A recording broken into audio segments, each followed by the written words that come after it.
Back to Marshall Stadium. A little dreary this afternoon for the Bowling Green Falcons Marshall Thundering Herd matchup, but the crowd is filling in and everybody in anticipation of what should be a pretty good ball game. Weather conditions, as we look at the weather outside, again dreary, but keys to the game, Sonny, what do you see? Keith, I don't think there's any question. Bowling Green, they have to run the football. They run the ball. They control the game, control the clock.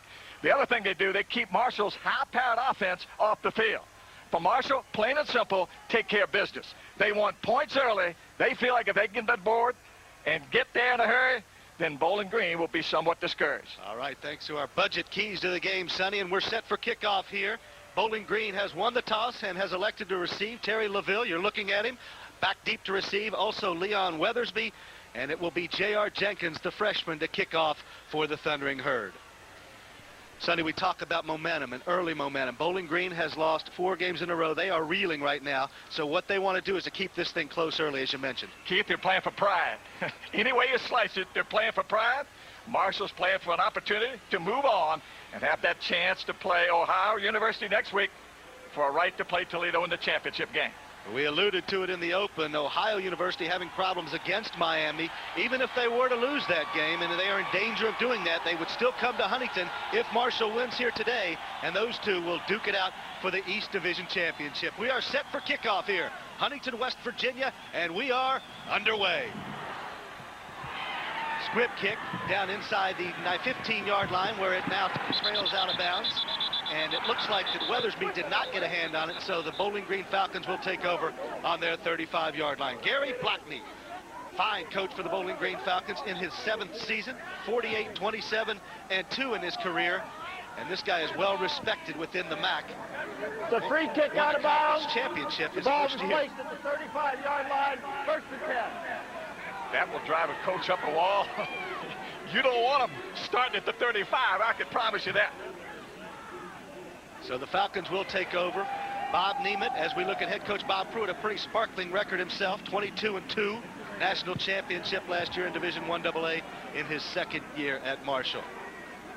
Quarterback today for the Bowling Greens will be Ricky Schneider, who will come on in place of Bob Nemeth, who has an injured finger. Schneider, just a freshman, so he has a tall order here this afternoon. No huddle offense for the Falcons.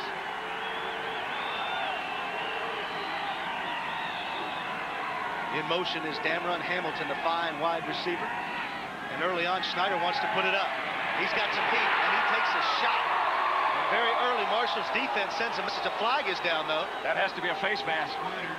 Stop for a loss in the backfield. He got some heat, and he got a welcome. Well, it was an intentional grounding call, Sonny, because obviously B.J. Cohen and Paul Totten had him in their grasp, and he got rid of the ball. Let's check in with Mark Martin, who's also on the sidelines with us. Intentional grounding at the 5-yard penalty from the spot of the pass, and a loss of down. It's 2nd down.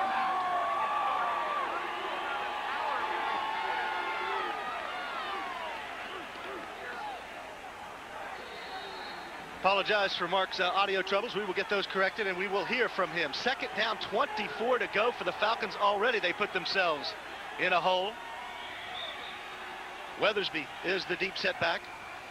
Adam Wise is the fullback. That's Weathersby with it now. Kicks it outside. Larry McLeod, though, rounds him up at about the 25-yard line. Let's check our starting lineups now for the Bowling Green Falcons. As you look at Larry McLeod, Marshall's fine middle linebacker. Check the lineups here after we watch the next play, and it will be a big one, Sonny. 3rd and 20, and already Bowling Green having its problems. Freshman quarterback, looking at 3rd and 20. I'd say, Coach, you make the call. He has definitely been thrown into the fire, has played some this year, although sparingly. Ricky Schneider, just a freshman from Amherst, Ohio. Marshall rushes 3, covers with 8. Schneider wants to throw it this time. He's got a little more time. Tipped, and it's intercepted. Girardi Mercer with it, and Marshall with the huge turnover early. Anytime you get that tip ball, in most cases, you've got a whole lot more of the different colored jerseys than they do of yours. Girardi Mercer on the pick, in the right place at the right time. Girardi Mercer, 6'2", 263-pound sophomore from Washington, D.C. Sonny, here it is again. Yes, sir. They fake to the tailback. Schneider does. Wants to drop it off on the screen. Here, they see the ball tipped by Cohen. Gardy Mercer comes down with it. And boy, Marshall's in great field position already. His first career interception, and Pennington goes to the air early, looking deep for Moss. And it was broken up at the last minute. Coverage out there provided by number 17, Junior Williams, and they're talking a little trash early on. A little crowing going on down there. That's what they like to call it. On the defensive play. Pennington has been absolutely flawless this season. 60% completion rate. He's got 31 touchdowns, second in the nation, only to Tim Couch of Kentucky. 9th in the country in passing efficiency. 2nd and 10 for Marshall on the 22-yard line. Chapman is the tailback for the Thundering Herd. And he'll get it right side. Picks up a couple of yards before he's brought down there by number 44 for Bowling Green, DJ Durkin, the linebacker. Our LCI starting lineups for this afternoon's game between the Falcons and the Marshall Thundering Herd. Bowling Green has some tough defenders, and Marshall's offensive line has a big task. Williams, Scarborough, Wade, Reed, and Rogers. Backs and receivers, Chapman's tough. Randy Moss we know about. Coleclaw Long, and of course the quarterback is Chad Pennington. 3rd and 7 now for the Thundering Herd. Pennington out of the shotgun. Bowling Green bringing 5. Pennington's got some time. Now he gets it away, and he hits Lavorne Coleclaw at about the 10-yard line for a first down. It's going to be close depending on the spot. Pass completed. It is a first. The Bowling Green defense, we mentioned the task staring them in the face this afternoon against this prolific offense, which averages 40 yards a game. And Bowling Green has a fine set of linebackers. And you'll see O'Neal, the brothers Kevin and Joe getting it done. You're looking at Marshall's line, defensive line, but we'll get with Bowling Green. From the 10, Marshall can get a first down without scoring. A little draw play to Doug Hatman, but he's very quickly discovered there by the heart of the Bowling Green defense. Both O'Neal brothers in on the tackle. Chapman is the ball carrier. Marshall runs a draw, as you mentioned. Nowhere to go. Bowling Green staying at home. And that's the younger of the two O'Neals, Joe. Defensive starters for Bowling Green: Latoski, Carey, Johnson, and Howard. Johnson from just up the road in Portsmouth, Ohio, 50 miles away. The linebackers are a good group. Durkin, the O'Neal brothers, and Todd Bush in the secondary. Bradley, Bryce, Williams, and Dobbs. 2nd and 12 now for Marshall. Loss of 2 on that play. Pennington goes back to the air. Now he's flushed, and he is taken down. Sacked there by Joe O'Neal. So the O'Neals make their presence felt early. You know, Keith, if you just say O'Neal, you got 90% chance of being right. That's the younger O'Neal, Joe, 6'2", 215-pound sophomore from Twinsburg, Ohio. And no, they are not twins, although they play like it sometimes. Joe O'Neal and Bowling Green, they're not bringing any heat, but they're bringing Joe O'Neal from the backside. He collars Chad Pennington. Now Marshall looking at a big 3rd down. 3rd and 22 from the 22. Obvious passing situation for the Herd. Pennington gets it out there, looks for his wide receiver Moss, I believe, on that. I'm sorry, that's Gerald Long, who gets back to close to the original line of scrimmage, about the 7-yard line, and a decision for head coach Bob Pruitt, Sonny. That decision's already been made because they come trotting out. So defensively, the Bowling Green Falcons with a moral victory of sorts early here. Marshall will attempt the field goal. Be a 25-yarder for Billy Malashevitz. He is 2 for 5 on the year this season. His long is 32. Malashevitz, sophomore from Hurricane, West Virginia. Kick is up, and it is no good. He hit it left, and he's been having trouble with the short ones lately. Actually hooked the ball, hooked it left.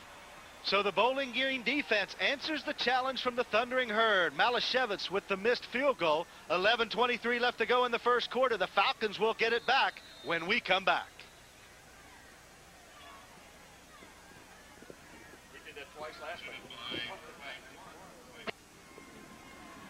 So Billy Malashevitz misfires from 25 yards.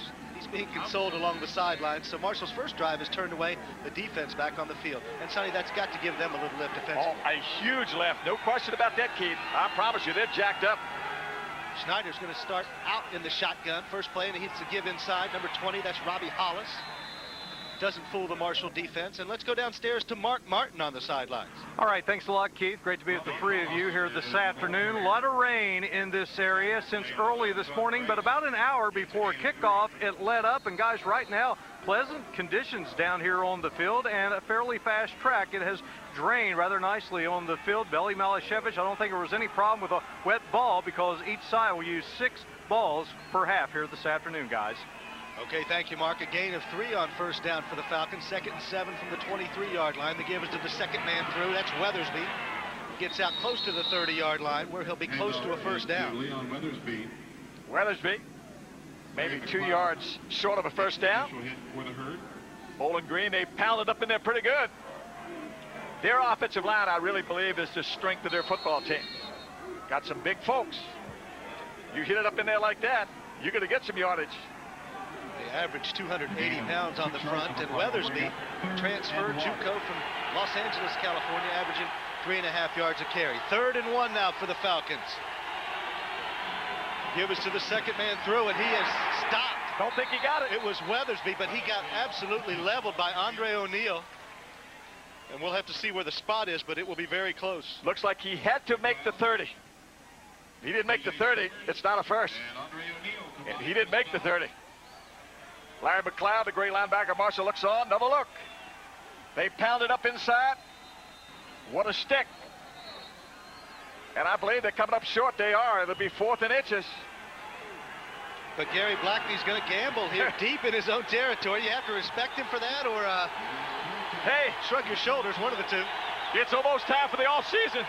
Throw caution to the wind and let her rip. Lige is the fullback. Snyder takes it himself, and it looks like he's got enough for the first down. They crossed the 30. It's a first. You're exactly right, Keith. They made the first down. We mentioned Coach Gary Blackney. What a job he did with this program in the early 90s. Won a MAC championship in his first couple of years. You're talking about that big offensive line, averaging 280. They got the push they needed to pick up the first down. And Coach at Bowling Green has had a problem this year, and there have been some. They average only 89 yards a game rushing. That's been a nemesis for them. And he doesn't understand it because they got that big, strong, good-looking offensive line. They should be able to run the football. 1st and 10 for the Falcons now from the 31-yard line. From the I formation. Lige and Hollis are the running backs. Hamilton in motion. Bodette. And Sonny, what kind of situation is this to come in for a freshman, Ricky Snyder, guy who hasn't seen a lot of action, and he's got to come into the teeth of this place and play Marshall. Delay a game, offense, 5-yard penalty, first down. Coach Blackney, he doesn't like that at all. You can understand why, but I tell you what, this young man, he probably doesn't think that these folks from Marshall look nearly as stout as those ones from Kansas State, and he sure had to play a whole lot against them. He certainly did. Snyder came in the second half against Akron and led the Falcons to a win, so he's been in the trenches before, but awfully tough situation for him. 1st and 15 now from the 26-yard line. 2 deep zone. Hollis is the lone setback. He'll get it. Cut it back inside. Gets about 3 before Marshall's interior defense led by Larry McLeod on the stop. Hollis on the carry. Look that time that Snyder checked at the line of scrimmage.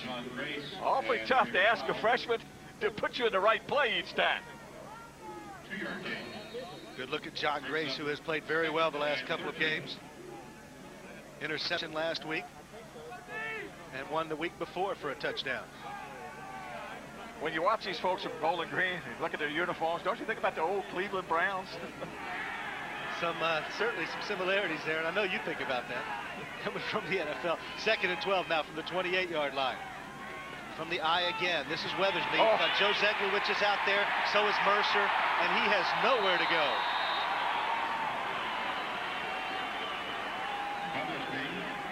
I think he felt a little bit like Custer that time.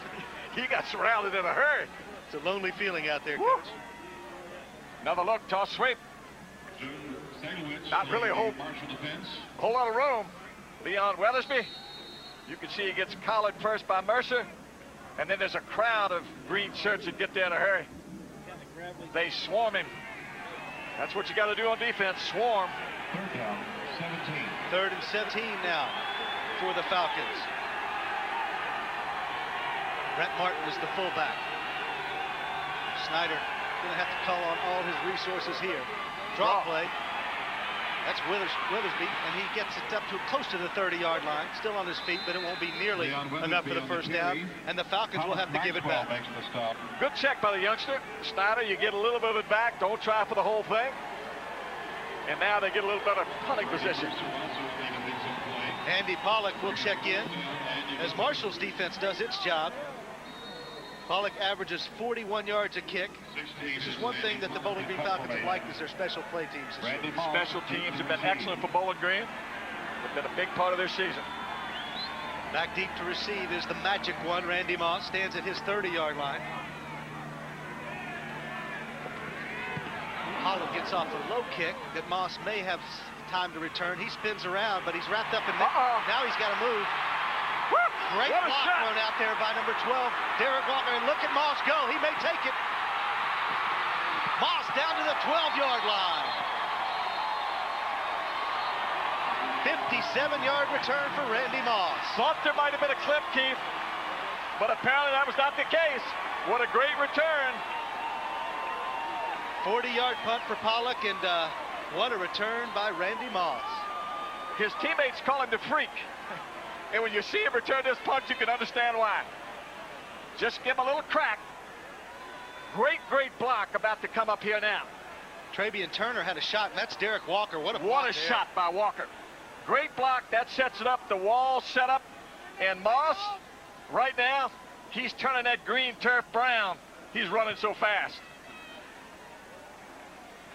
Here he comes again. He's like a blur. You know, it's hard for a camera to keep up with him. All you do is see the back of 88. But they cut him off at the pass. Hunter Andy Pollock helped with the tackle, and he's helped off the field, but he looks to be okay. But Marshall in business at the 11-yard line. It is first and 10 for the herd. So Marshall has it now. 6:11 to go in the first quarter. Threatening again here at Marshall Stadium. Chapman is the setback. He gets it up the middle. Got some room. Down to the 5-yard line. Tripped up by Joe O'Neill. You've been calling O'Neill a lot already. Boy, you spread the field, which Marshall just did. Gives you some big holes. They've also got a most impressive offensive line. And they have really gelled that offensive line. It was a question mark early, but Coach Pruitt's offensive coordinators and offensive line coaches have gotten the job done. Marshall moving it well. 2nd and 5 now. Chapman again gets it down to about the 3-yard line. Stopped there by Latoski Carey. Marshall content to pound it. But I know one thing, it gets a whole lot tougher down here. Another look. Chapman bounces up inside. You're looking at 3rd and about 2. And boy, you love this position if you're the offensive coordinator. Randy Moss will go wide. Chioke Bradley will shadow him all day, and he's got a lot on his hands out there right now. 2 tight ends for Marshall, Keeley and Smith. Keeley is in motion. That's Chapman inside. Chapman surges. Touchdown! Doug Chapman goes in from 2 yards out.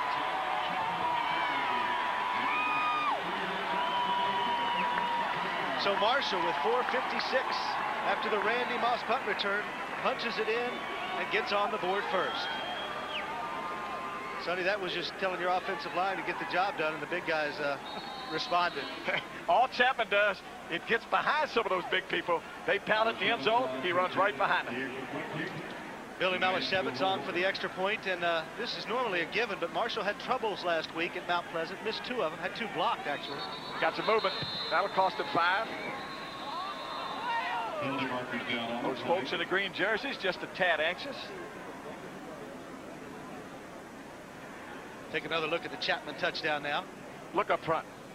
There's where you see it happen. Look at the displacement up front. Ball start. Offense. 5-yard penalty. Repeat the try. You could have run in it that time. No question in my mind about that, Keith. There he is, Doug Chapman. What a year this guy has had.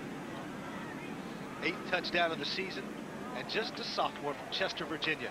Coach Black, he doesn't like what he's looking at, and I can promise you that. Now it will be a 25-yard extra point try for Malashevitz. Zaban will spot it at the 15. Kick is up. And good. Just there, but it counts. You had to hold your breath there just for a moment.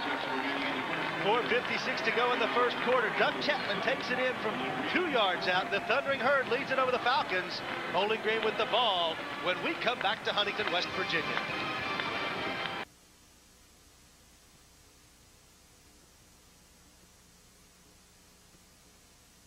And they deserve some kudos for that one. 149, seat 125. Get straight with the big folks up front.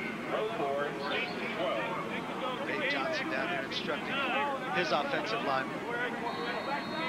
J.R. Jenkins will kick it off for Marshall. Back deep to receive are Weathersby and LaVille. And Weathersby has broken one this year for 95 yards. So he is dangerous. Jenkins content to keep it on the ground. That is Weathersby at his 14-yard line. There's a little bit of a hole, but he is met and knocked down immediately. B.J. Summers on the special teams play. And the Falcons get a little bit better field position. On the kickoff return, the tackle is made by Summers. It is a day for rain gear, although the rains have stopped here, as Mark alluded to, from the sidelines. Rained all last night and much of today. Things have dried out somewhat at Marshall Stadium. Bowling Green back in it offensively. From the I formation. Fullback is Brent Martin. That's the give to the tailback Hollis, and John Grace just wraps him up immediately. Bowling Green tried to run a little trap. John Grace stays at home, makes the play at the line of scrimmage. This Bowling Green team has been a mystery of sorts, as we'll check the touchdown. And Sonny, they beat Miami this year early. Yes, people forget Miami that. were high. They didn't beat them, they stoned them. Look at this look. Another look at the touchdown. That surge didn't take long. Just 3 plays, 11 yards, courtesy of the Randy Moss punt return, and Marshall was in business that quickly. 2nd and 10, no gain on first down. 3 wideouts for the Falcons. Lies is the fullback. This time Schneider wants to throw it over the middle. He's got his receiver. That's number 24, Dameron Hamilton. Ricky Schneider's pass is completed to... And you take a little victory you can get to get back into this offensive flow. Little boot action here. Schneider throws the ball fairly well. For just a freshman, throws a rope. Dameron Hamilton makes the catch to change move.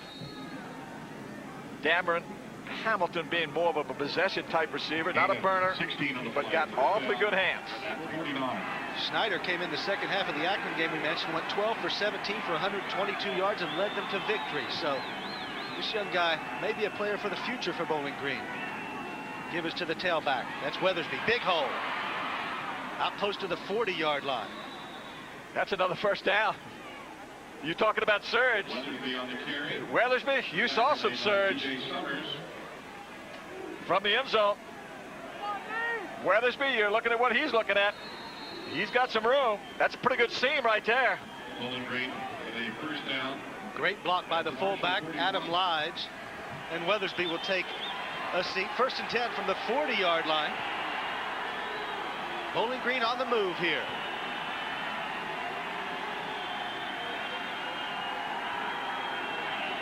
Schneider with the give.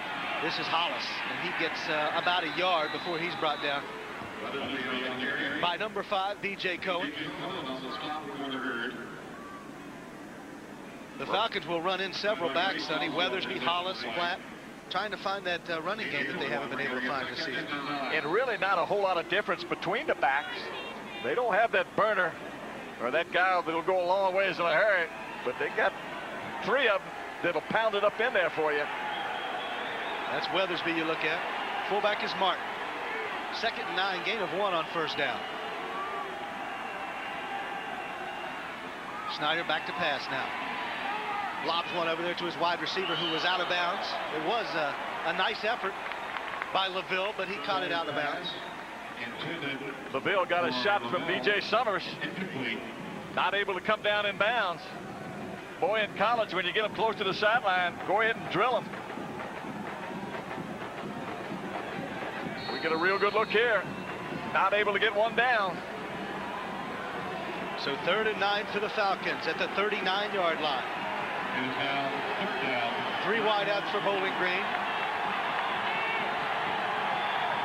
LaVille, Hamilton, Weathersby. That's Hamilton in motion. Snyder now has got some heat, gets rid of it, and it was intended for Hamilton, but it is short, and Bowling Green will either punt it away or go for it. That was a one-hopper. No chance. Rogers Beckett, closest one to the ball. Another look here. Snyder kind of running for his life, as you indicated, plenty of heat. That one hopper, Beckett almost came up with it, but he's wearing the wrong color jersey. At the 39, thought for a moment that Gary Blackney might have elected to go for it, but he brings in Pollock, and they will punt it away. B.J. Summers is back now at his 10-yard line.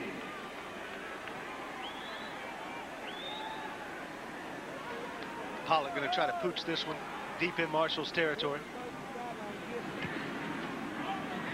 That's going in the end zone, I believe. Oh. Nice effort there by special teams play, but it didn't happen. Travian Turner had a hand on it.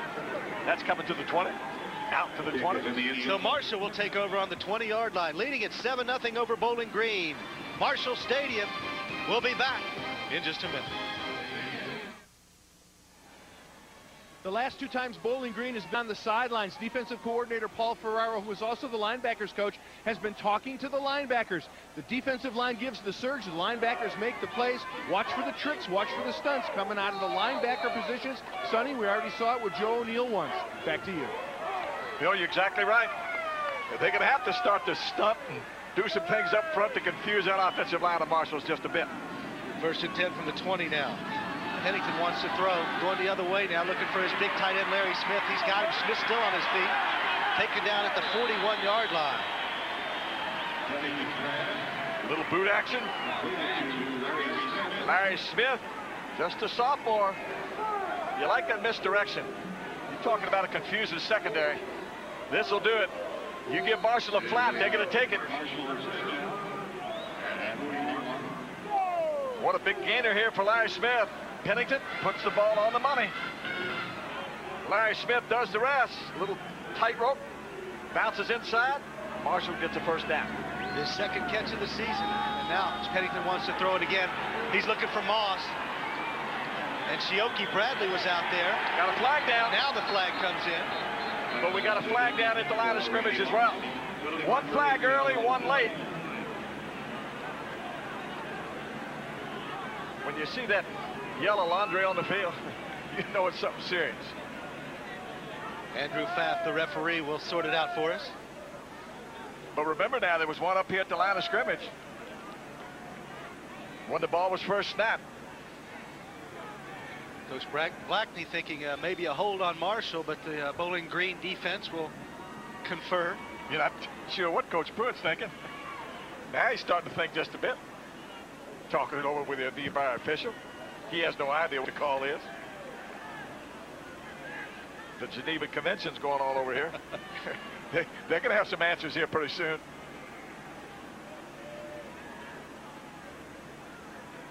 Let's listen to the referee, Andrew Pfaff, with the call. There is no foul downfield. The pass was uncatchable. There is an offside against the defense. I told you there was a flag at the line of scrimmage. Coach Blackney's going absolutely berserk over here. How often do you see both teams upset with the call? The fans here didn't like the no interference, and Blackney, of course, upset with the offsides. We talked about what he's done there. Unbelievable record at Bowling Green. His MAC record is equally impressive. He's 17th in the nation in active winning percentage for a coach. Been doing it for a long, long time and doing it with the best of them. Doing it very well. 1st and 5 now for Marshall at the 46. Screen. Now Pennington's got heat. That's Moss, and he's got a lot of company out there. And the play is made by Junior Williams. Very nicely done. That's the 2nd time Williams has been able to stop Moss. And both times, Mr. Williams has given Mr. Moss a little conversation. Watch at the end of the play. How many times you thought you saw that slip screen a week ago? So I've got this one stopped. I wish we could see the mouths right now because they're going pretty good. We have seen that play so many times at Marshall, but it didn't fool the Falcon defense there. 2nd down and 7 to go, a loss of 2.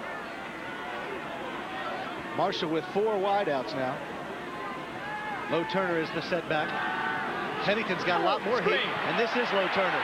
A lot of room for Turner down inside the 40 to the 38-yard line. Flag down across the way.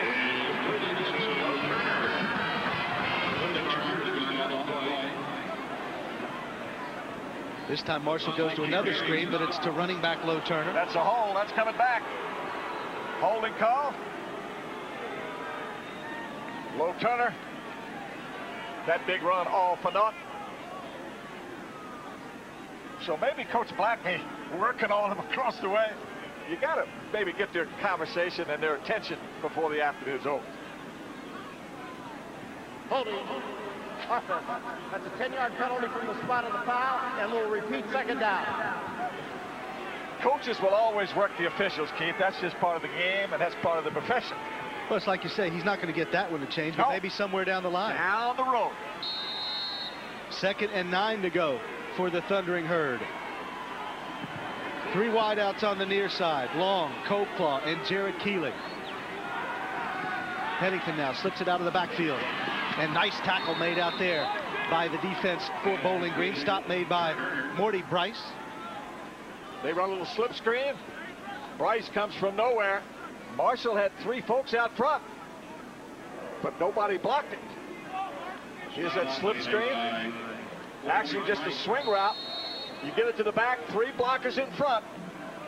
That's a big play there. Marshall going backwards now. 3rd and 10 for the Herd at the 41-yard line. Pennington in the shotgun. Turner alongside. Pennington with good time across the middle to Mark Wicks. Mark Wicks has it.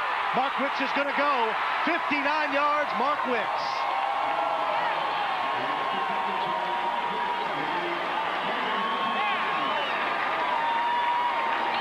We talked about at the opening how Marshall likes to dial up long distance. Doesn't take them long. What they do is get man-to-man on Mark Wicks. Randy Moss and company got most of the attention. They got man-to-man. All they did was run a post route. When you get man-to-man, the offense has much the best of it. You can see Wicks inside. It's no contest.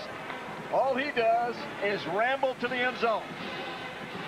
First touchdown catch of the year from the senior from Bethel Park, Pennsylvania. Malashevitz on for the point after. It is good.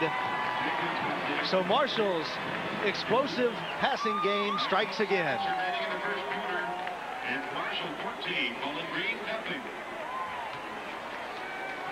The senior getting congratulations on the sidelines, Pennington and Mark Wicks. You love to get together with the quarterback, but he throws it that well. You want to kiss him is what you want to do. Look at Chad Pennington. You're talking about a sophomore that can put it on the money. Wicks gets open. Can you throw it any better? I'm not sure you can. Coverage out there by Ken Dobbs, but as you mentioned, Sonny, man-to-man, and he was virtually all by his lonesome out there. Mark Wicks, the senior, gets his first touchdown catch of the year, and the congratulations that comes with it. Couple of scores to pass along, Sonny. Miami beats Ohio 45-21. The Bobcats' first loss in the Mid-American Conference this year. Still means they can come here and win next week and win the MAC title. But this one, Sonny, 35-3, Ball State over Toledo. You have to remember, though, Keith, Toledo clinched a week ago. They're playing for nothing. They must have just said, mailed it in, and just said, beat us as much as you want to beat us. We got something more important in mind down the road. Well, unfortunately for the conference, though, that will most assuredly drop Toledo out of the top 25. They'll drop out of the top 50. A high kick from J.R. Jenkins. Fair catch called for. It's dropped and then recovered for the Falcons. Ty Stover got on it. On the return,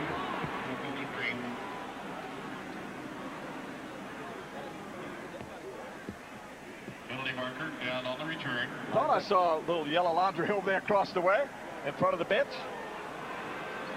Let's see what it was, Sonny. That's a late hit. Eric Pinkerton, the linebacker. When you're on that white line, that big chalk white line, you better not put your hands on them, your hat, or any other part of your body. After the play, there was a dead ball foul against the kicking team. That's a 15-yard penalty and an automatic first down. So you ask, what do those two games do to the conference standings? Ohio, of course, drops to 6-1. Marshall, if it wins today, moves into a tie with the Bobcats, which would set up the showdown next week. Miami still with an outside shot to win it if Marshall were to lose today. In the West, Toledo, as you mentioned, Sonny, has clinched it, but that game's got to get everybody thinking a little bit about the power in the Mid-American Conference. 1st and 10 for Schneider. Working out of the eye. He wants to throw it. Got some pressure, but he also has his receiver, Lige, out of the backfield. Schneider's pass. It is completed at A little boot action. Hey, what's up, Dad? I know you want Misdirection. Come on. Everybody Folks back on the Marshall bench. Don't be celebrating too early. Just I know you taking it out. 7-yard gain for Lige on 1st down. Lige coming out of the backfield. Wide open. Mr. Schneider puts the ball on the money. Lige is 235 pounds, Sonny, and he can bench 475 pounds. Whoa. I want him on my side when that fight breaks out. 2nd and 3 now from the 43-yard line. Just 7 seconds to go in the quarter. Schneider to throw it. Looking over the top. Had his man out there, Holcomb, but just barely out of his reach. Holcomb couldn't catch up. A little bit overthrown. Schneider would have liked very much to gotten a little more air under the ball. Scoring play for the Herd. 5 plays, 80 yards, and it was capped off by the Wicks 59-yard touchdown catch. 3rd and 3 for the Falcons now, desperately wanting to get some offense going, trailing by a couple of touchdowns. Coach Blackley was sure of one thing, that we've already seen it. His team would play hard. He says he has great captains and a great group of seniors. He knew they'd play hard. Lige and Weatherby are in the backfield. And there's nothing there. Marshall's defense stops Lige, and it will force Bowling Green to kick it away. We are at the end of the 1st quarter. Huntington, West Virginia, where the Thundering Herd has put 2 touchdowns on the board. Marshall gets the ball back in 2 minutes.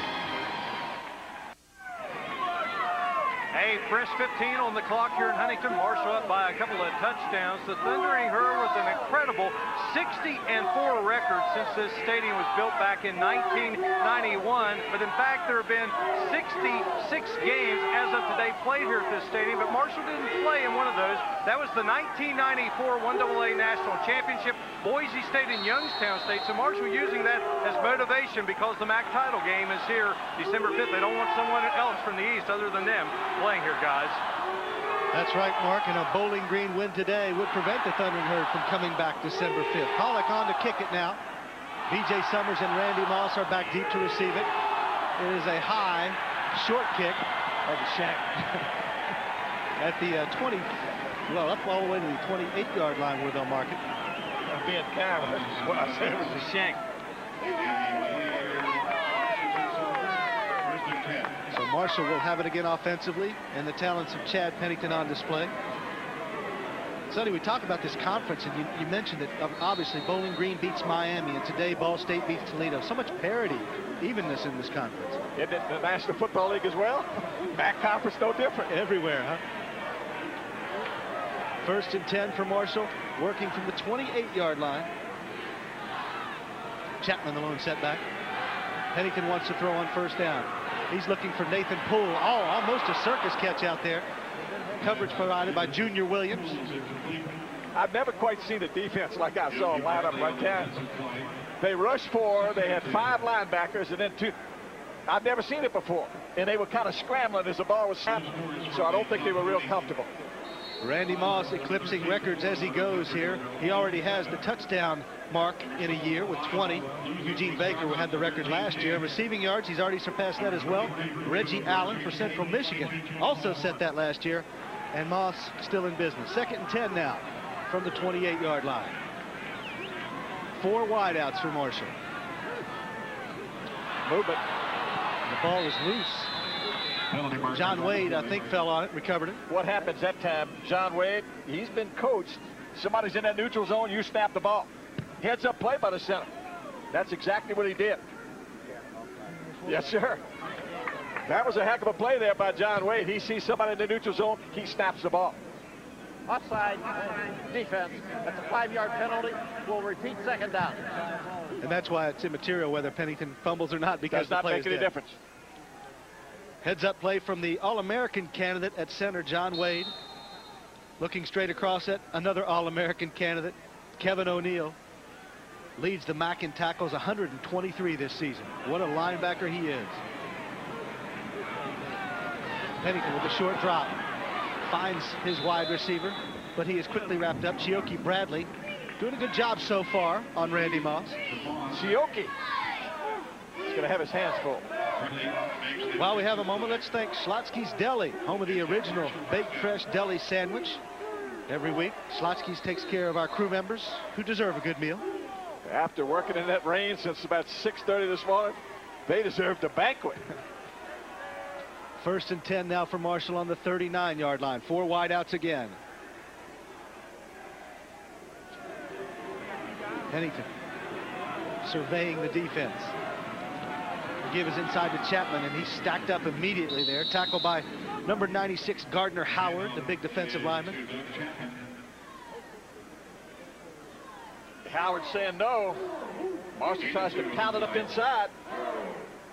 Talked about a load. Is Howard not a load? He most definitely is a big man, 6'3" tall, 290-pound senior from Defiance, Ohio. He's got 4 quarterback sacks this year, so he can move as well. 2nd and 8 now for Chad Pennington.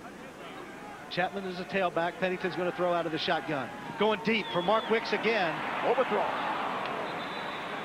Needed just a little bit more air under the ball. Wicks was open. Chad Pennington, he'd be the first to tell you, a little bit more long than Wicks possibly could have run under the ball. Ken Dobbs had single coverage again. Well, it was actually a 2-deep zone, although it looked single because the safety doesn't get over for. You're exactly right. All intents and purposes, it was a single. Pretty good crowd on here. A little cold and a little dreary Saturday, but it's football time, and it's Marshall says it's playoff time here in Huntington. 14-0. Hurd leads it. 13 minutes to go before halftime. Pennington again to throw. This time he's got his tailback Chapman, but he is upended. And let's check in downstairs with Bill Needle. Gentlemen, Ken Dobbs, number 15 for Bowling Green, is a true freshman. He is playing this week out there on the corner because Leon Weathersby, who has been playing on the corner, is now the starting tailback for the Falcons on offense. You can see Pennington and Marshall looking that way, time in and time out. Back to you. Thank you, Bill. And obviously that tells you that Gary Blackney trying to find the right combination, Sonny. You know, Bill's very kind to us, referred to us as gentlemen. That's the first time that's happened this year. Mark Martin doesn't do as well. And Lavelle is back to receive the Chris Hansen punt, and he's got all kinds of company back there, but still on his feet. Finally snowed under at about the 15-yard line.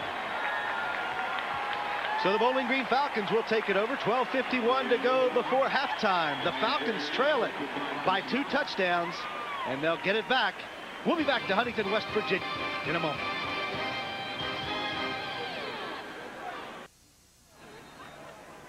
Back to Marshall Stadium, Huntington, West Virginia, where the Herd leads it by a couple of touchdowns, but Bowling Green on the 43-yard line with first down and hoping to get something on the board. Dameron Hamilton, the fine wide receiver, back in the game, had a little wrist problem after that last series, so we will check his condition for you. From the I formation, the freshman quarterback Schneider wants to throw it. Got his man over on the far side. That's Lige again.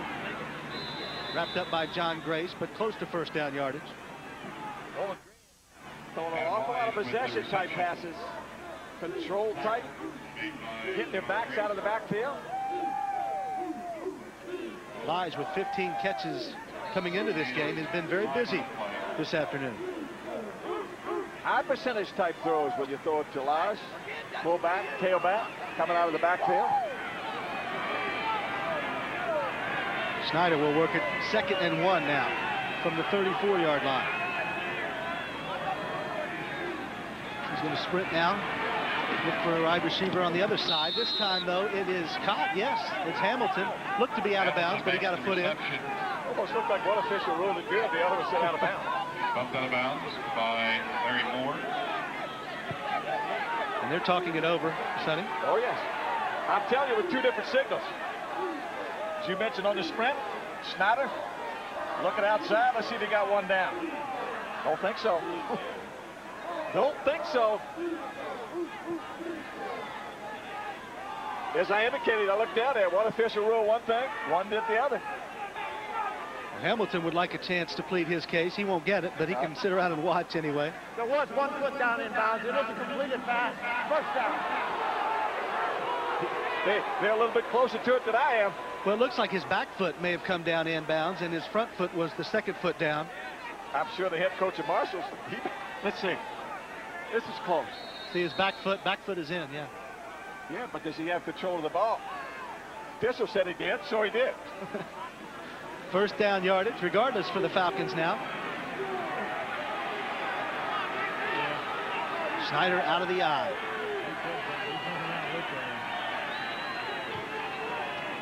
Marshall coming on the blitz, and this is a big clear. Weathersby all the way down inside the 15 to about the 11-yard line. Leon Weathersby.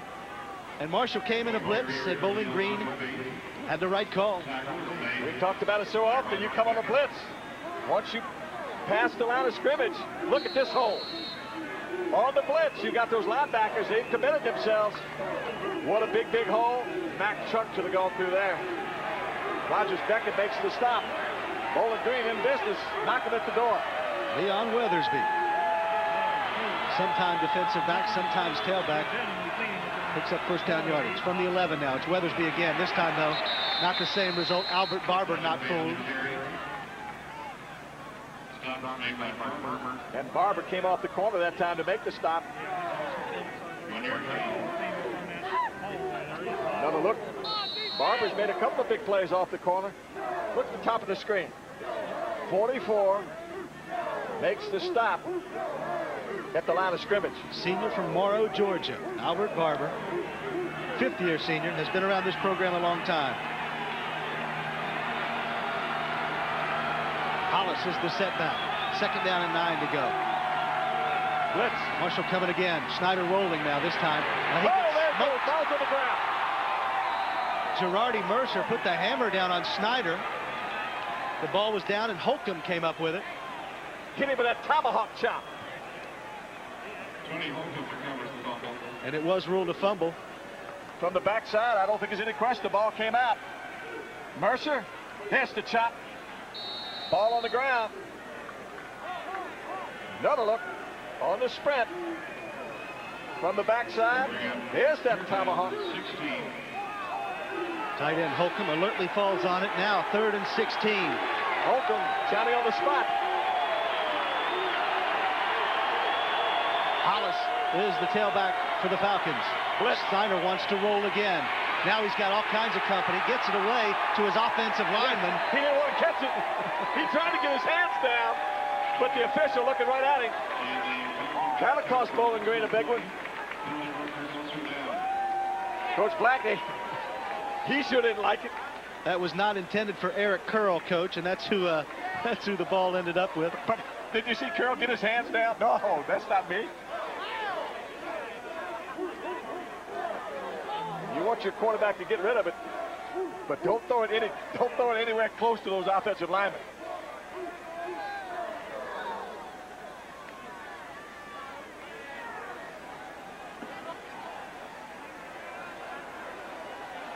The conference continues between Larry McLeod and...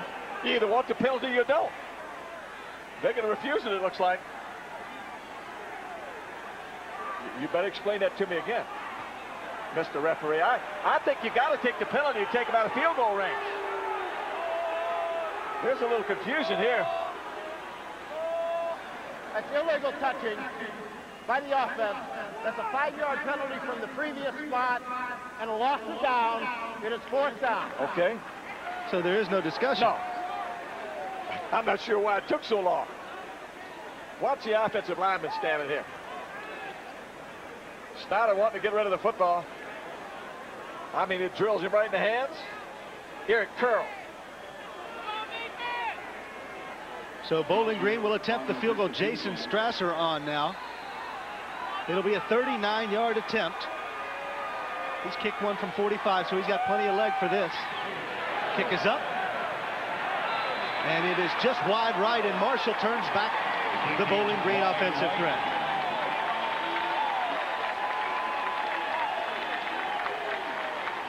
So Bowling Green went a long way in a long time, only to come up empty, Center. All for naught. And now all of a sudden Marshall gets a big lift. So let's see if they're going to dial long distance here just before halftime with 2:08 left. Chad Pennington, a fine sophomore from Knoxville, Tennessee. They can strike in a hurry.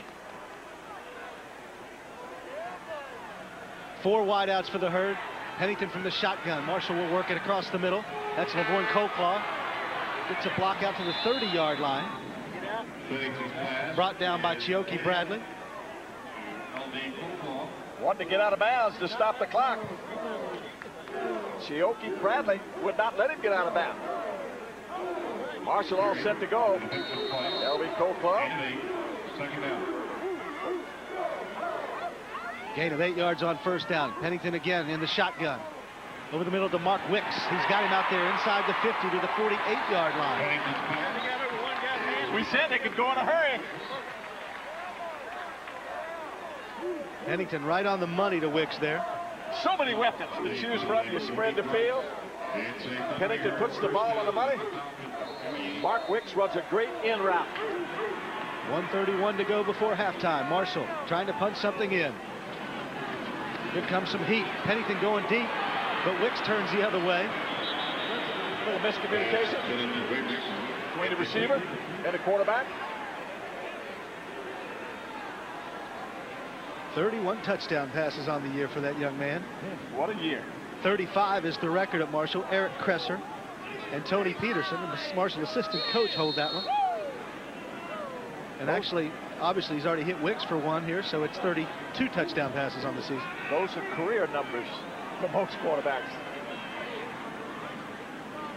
2nd and 10 now for Pennington from the 48-yard line of Bowling Green.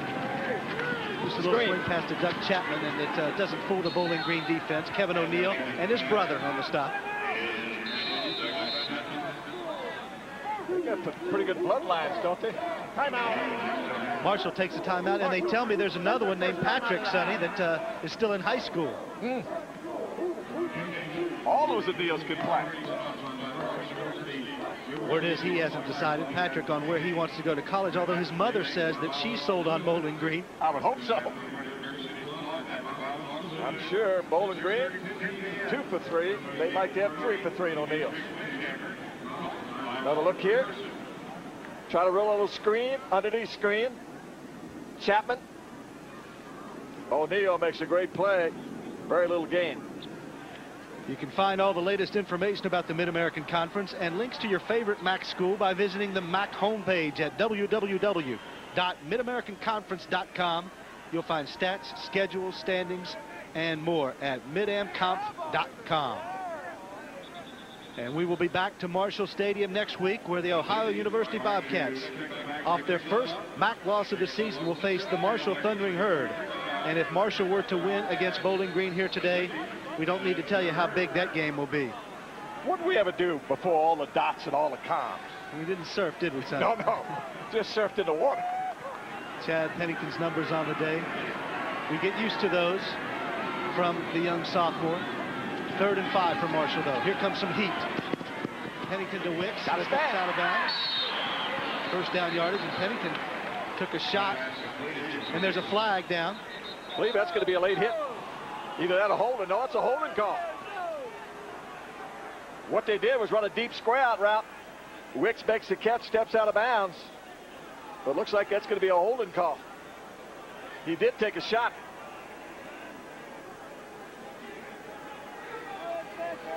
Holding offense. That's a 10-yard foul from the spot of foul. It'll repeat 3rd down. You know, you hear me say so often, Keith, coaches, they'll tell them up front, if you can't block them, please don't hold them.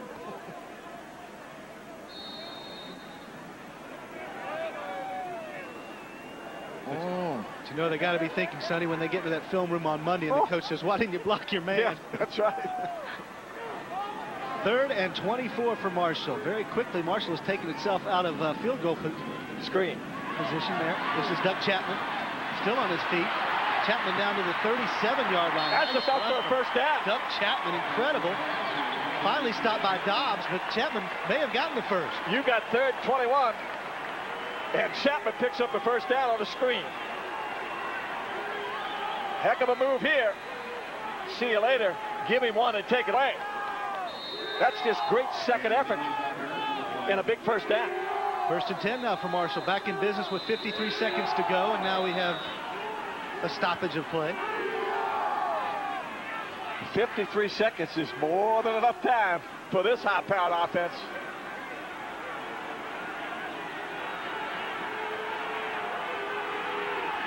I'm not sure what the deal is here. Bowling Green made a couple of substitutions, but that's it. Let's go. Let's play. Moss is to the near side.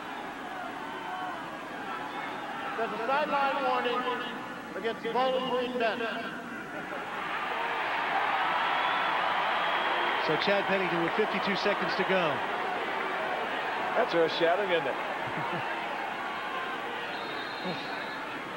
But you get a little bit too close. They got to back you up. There's single coverage on the 2 wideouts to the top of the screen because everybody's looking at Moss. Coleclaw out there. Moss is triple covered. That's where he's headed, to Coleclaw. He's got him.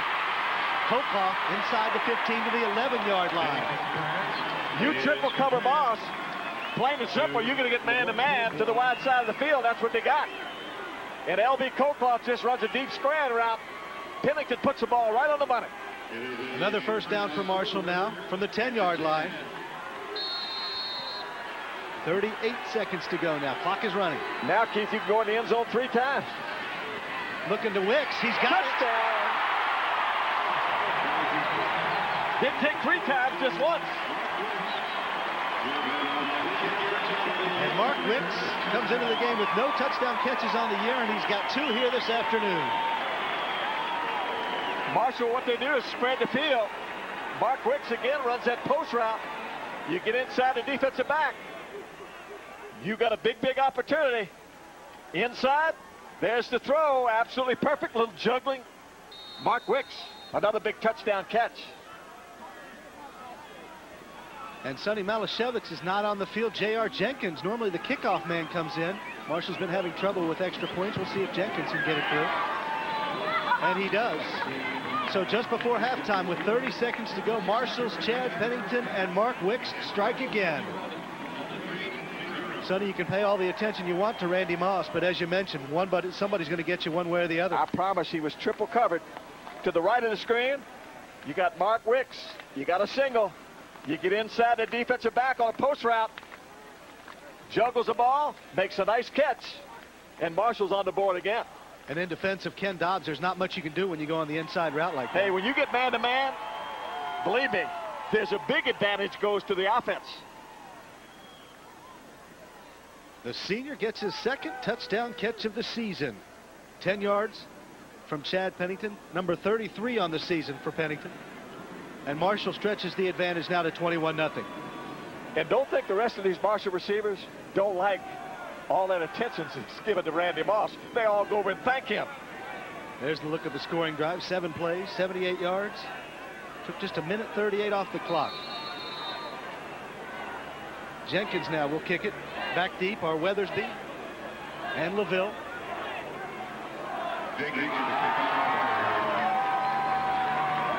And Jenkins just kicks a high kick.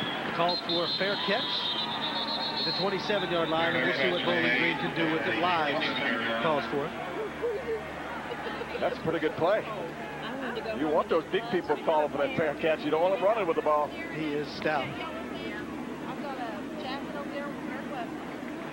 Stick around at halftime because Bill Needle will have all the halftime festivities, highlights, and also scores from around the rest of the Mid-American Conference.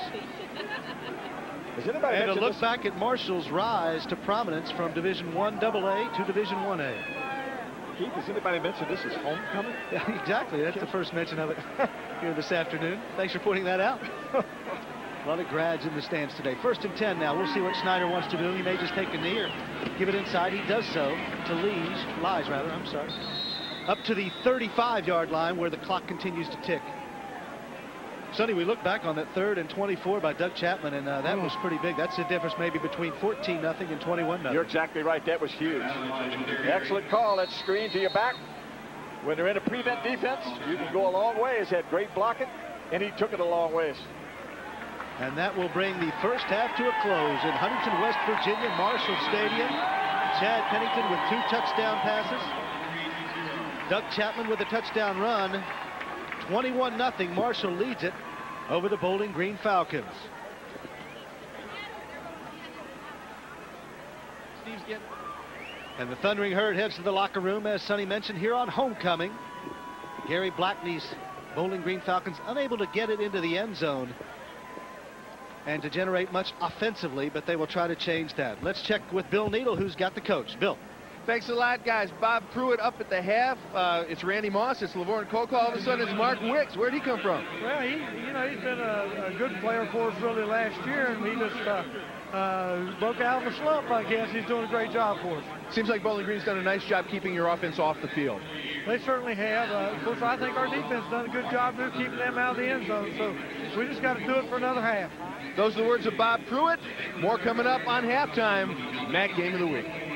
Okay, thank you, Bill. Coach Pruitt with Bill Needle there, and everybody goes into the locker room and devises a strategy for the second half. From Marshall Stadium, Huntington, West Virginia, it's the Thundering Herd and the Falcons, and Marshall leads it 21-0. Halftime festivities when we come back. Showdown, Marshall Stadium, Huntington, West Virginia, where the Thundering Herd leads it 21-0 over the Bowling Green Falcons. And Sonny, as we talk about the first half, I thought Bowling Green did a nice job of shutting down Randy Moss, but there are a lot of other offensive weapons for the Herd. Well, I think he did, Keith. Certainly they took Randy Moss away, didn't let him get in the end zone. But as you indicated, so many more weapons. Wicks, Laverne Coldcloth, doesn't make any difference. Then they run the football. When you look at that Marshall offense, they got a whole lot of ways to hurt you, and depending on what you take away, they're going to take advantage of something else. Bowling Green had a couple of opportunities to score, Sonny, but Marshall's defense doesn't get a whole lot of credit, but the defense rose up in the first half. Well, anytime you pitch a shutout, you better get some credit, but the folks from Bowling Green been able to hang around. That's all they wanted to do. Hang around long enough, and then something good's going to happen for them. One thing about Gary Blackney, he says his team will not quit. They will play the full 4 quarters. All right, let's check out our halftime highlights from Marshall Stadium, and the Thundering Herd did it by ground early. Doug Chapman. Yes, sir. Doug Chapman behind that big offensive line. They just pounded in there. Chapman takes it in. Marshall's on the board early. Marshall then goes 59 yards through the air. Chad Pennington to Mark Wicks, Sonny. Mark Wicks runs a post route. Gets inside the defensive back. Chad Pennington on the money. Hits him a dead run. When you don't break stride, there's a real good chance you're going to get the end zone. And that's exactly what Wicks did. So with Bowling Green continuing to blanket Randy Moss and L.V. Coldclaw, Marshall goes back to Mark Wicks again, 10 yards this time. Exact same route. You get inside that defensive back. They triple Moss or double him. You get single on the outside. Runs a post route. Believe me, the offense has much the best of it when you get man-to-man. And that's what Chad Pennington does best. He finds his receivers. Let's check our halftime statistics from the first half, and we'll see how those stacked up. First downs, Marshall just one advantage. Sonny, what stands out at you? Obviously passing yardage and total yards, Marshall with the edge. Well, really, the only thing that stands out is a 21-0 score. Stats not indicative of that. Pretty much even. But really, that's not the way the first half was played. Time of possession belongs to Bowling Green, but Marshall is last in the league in time of possession, but they lead the Mid-American Conference in scoring, so that hasn't been a factor either. I've always said you can have those stats, take them home with you, eat them, do whatever you want to with them. I just want to score and the points on the board, and that's exactly what Marshall has here in the first half. That's right. Marshall leads it 21-0. Over Bowling Green as the rain begins to fall. Marshall Stadium, Huntington, West Virginia, and the rains had come earlier in the day, and now they come back again. Sonny, how might that impact the second half? I'm not really sure it'll make that much difference. You know, in the Southland, they refer to that as liquid sunshine. But these folks and those ones at the top of the stadium, they don't have any idea whether it's raining, snowing, or hailing. All right, let's go to Bill Needle, who's got Coach Blackney. Bill. Thanks a lot, guys. Gary, your team was able to get the ball down into the red zone, but no further. Well, that's been really the storyline of our football team this season. We've been able to move the ball between 25 to 25, but we've had a real tough time putting the ball in the end zone, and that's a great credit to Marshall's defense because they really are playing tough. Doing a nice job getting the ball to Adam Lige backside of the backfield. Well, we're trying to get the ball to our backs because their secondary is one of the best in the conference. And the thing I'm surprised at is we're not protecting for the quarterback as well as we've protected in the past. I hope we've made a couple of halftime adjustments that will allow our quarterback to get a little bit more time and find some people downfield for us. Have a good second half, Gary. Gary Blackney, coach of Bowling Green. We'll be back to find out exactly how the halftime adjustments went here at Marshall Stadium on the Mid-America Conference Game of the Week.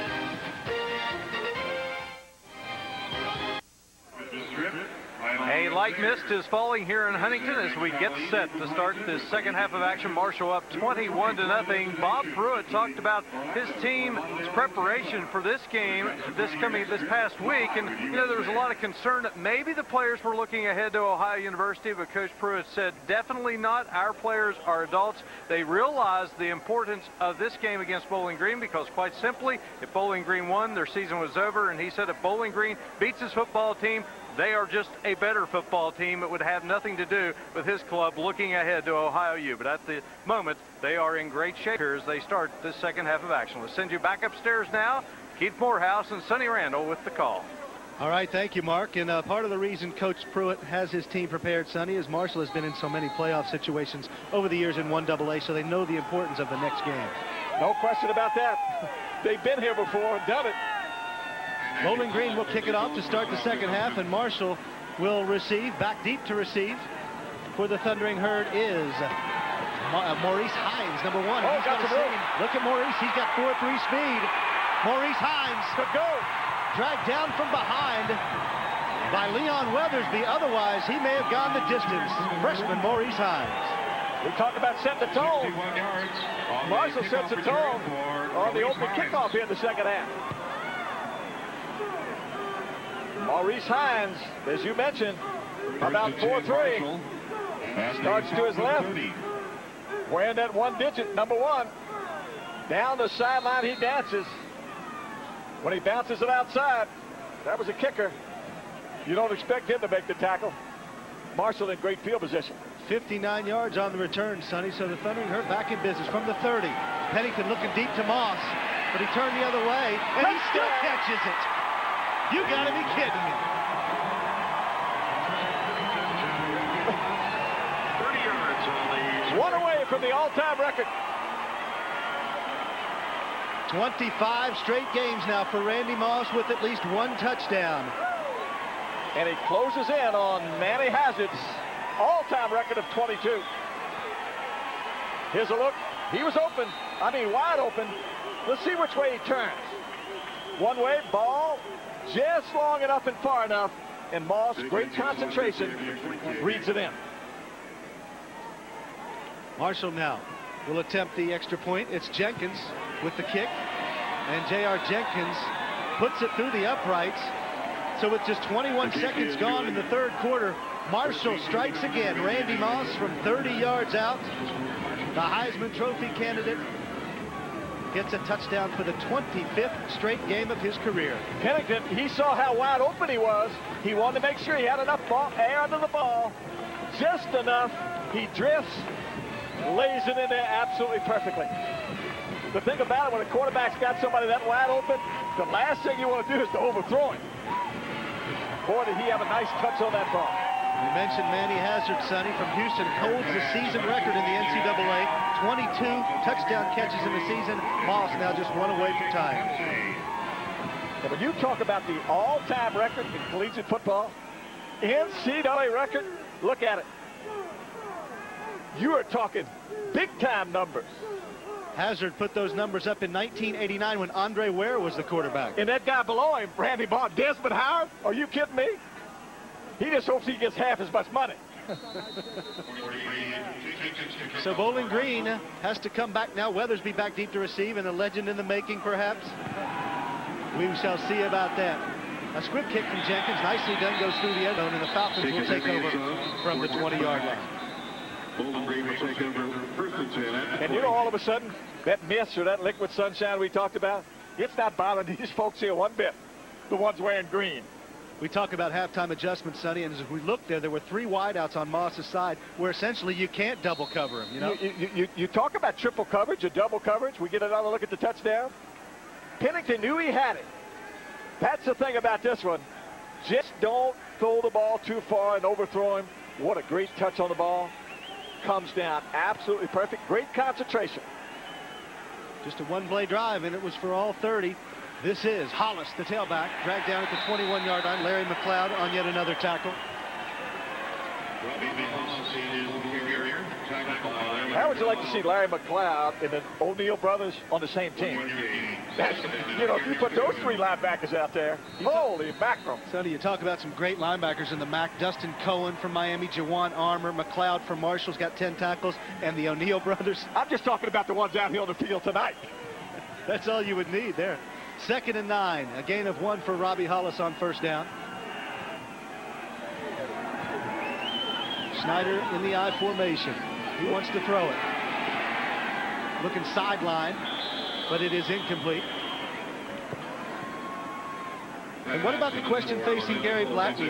Schneider, obviously just a freshman. Neiman will come back as a senior. Might there be a quarterback situation next year? Well, I know one thing. Regardless of who wins the job, he'll make the other one better. So he's got a great quarterback situation, having his two as good as he's got. Gary Blackney, just 7 years, already a legend in the Mid-American Conference. I was so impressed the way his team worked out, the way they did things. I mean, absolutely perfect into protection. 3rd and 9 now from the 21-yard line for the Falcons. Steady rain now following in Huntington. Schneider now's got a lot of heat, but he does get it away. Question is, was it... not he was really short, enough. about 3 yards short of the first down. Receiver out there for Bowling Green is Matt Bunzy, wide receiver. Bunzy, just a freshman.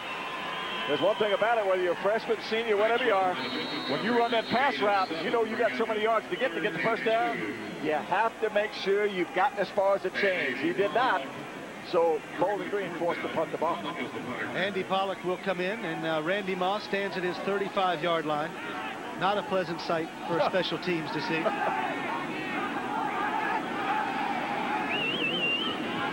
Pollock gets off an end-over-ender kick, and Moss will watch it hit, and it will roll harmlessly to about the 39-yard line, where Bowling Green will down it, and Marshall will have the football when we come back. The Thundering Herd leads it by 4 touchdowns over Bowling Green. The Herd trying to put it away in Huntington.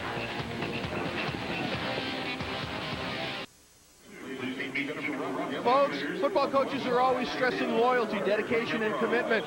Sonny and Keith have been very good in their praise about Gary Blackney. We'll check this one out. Over 10 years ago, Blackney's wife Loretta was stricken with an aneurysm requiring 24-hour-a-day care. She's confined to a wheelchair, leaving 4 children ages 8, 12, 18, and 19. Gary Blackney became the house dad, and I'll tell you, folks, he never left her, and after all of that, Mr. Mom takes on a whole new meaning when you look at Gary Blackney. Back to you guys. Thank you, Bill, and that definitely tells us where Gary Blackney's priorities are. What a tremendous, classy gentleman. Rushing yards for Marshall, that is not a mistake. 7 yards on 9 carries. So that axiom about setting up the run with the pass changes as Colclaw gets outside. But, Sonny, when you don't have to run it, Marshall doesn't, obviously. I was going to say, when you can dial long distance, why run it? Just get there in a hurry. And they got the heaters cranked. And they do have a spot. Defense. That penalty is declined. First down. Down the sideline, L.V. Colclough. Coach Blackney will get this thing turned around. No doubt about that. You're talking about a strong man. Not too many people on this earth any stronger doing what that man has done. Chad Pennington, nearly flawless again this afternoon. 1st and 10 for Marshall at the 44-yard line. Moss is in the slot. And they've got it out there to him. Makes a nice little move. And look at the athleticism again. Randy Moss. He continues to amaze. Pretty good high hurler. He does what he has to do to move the chain. Well, he can do just about everything. Watch this little spin move, a little 360, and lead you maybe to get some new equipment. Morty Bryce there just turned around. He needs a change of equipment. 360 and then a little high hurdle job. He continues to show us every week out the things that he can do. 1st and 10 from the 33-yard line now. Give us to Chapman, who is gathered quickly by Kevin O'Neill. Chapman on the carry. I love that nickname his teammates have put on him, the Freak. And when you see him do the things that he does, Kevin O'Neill. you can understand why they call him that. Very powerful offense we've talked about in the Mid-American Conference. Marshall 1st in scoring, 1st in passing yards, 3rd in total offense. But you know what their last game? Time of possession. That's exactly right. Is that incredible stat or what? It means they get things done in a hurry, doesn't it? 2nd and 9 from the 32. Pennington wants to throw, and he's got time. Now he's still got time on his feet. Pennington's just going to have to run and take cover. He's knocked down pretty hard by the Bowling Green defense. Tackle there made by Latoski Carey. You take enough cover. You don't want your quarterback taking that kind of punishment. But he had nowhere to go with the football. And instead of throwing it up for grabs, what does he do? Gets what he can. It gets out of bounds. Marshall trying to win a Mid-American Conference championship, and they'll have to win a couple of games to do that as everybody bundled up here at Marshall Stadium. Who do you think she's rooting for? For that green slicker on. Bowling Green, Sonny, has 10 Mid-American Conference championships, so Marshall trying to get where they have been. 3rd and 13 from the 36-yard line. Pennington to throw again. Over the middle. Coaklaw's got it, but he is met immediately there. Taken down at the 29-yard line. Tackled by Tom Gavin. Little crossing route to LB Coaklaw. From the shotgun. Pennington kind of looks off the defense, then gets it to Coaklaw underneath. LB takes a pretty good shot, 4th down, and the Herd going for it. Well, it would be a 46-yard field goal from this location, so Marshall decides to go for it from the 29-yard line. 4th and 6 for Chad Pennington and the Herd. Trips to the top. Trips to the wide side. Are they going to Moss? Pennington looking deep. He's got his man just overthrows him. Nathan Poole, the intended receiver. Thought they might go to Moss here on the near side, but instead they go to Poole on the far side. As you mentioned, Keith, overthrown just a tad. So Bowling Green takes over on downs at the 29-yard line. The Falcons trail it by 4 touchdowns, but they've got the ball back. We'll return Marshall Stadium, Huntington, West Virginia, after you hear these messages.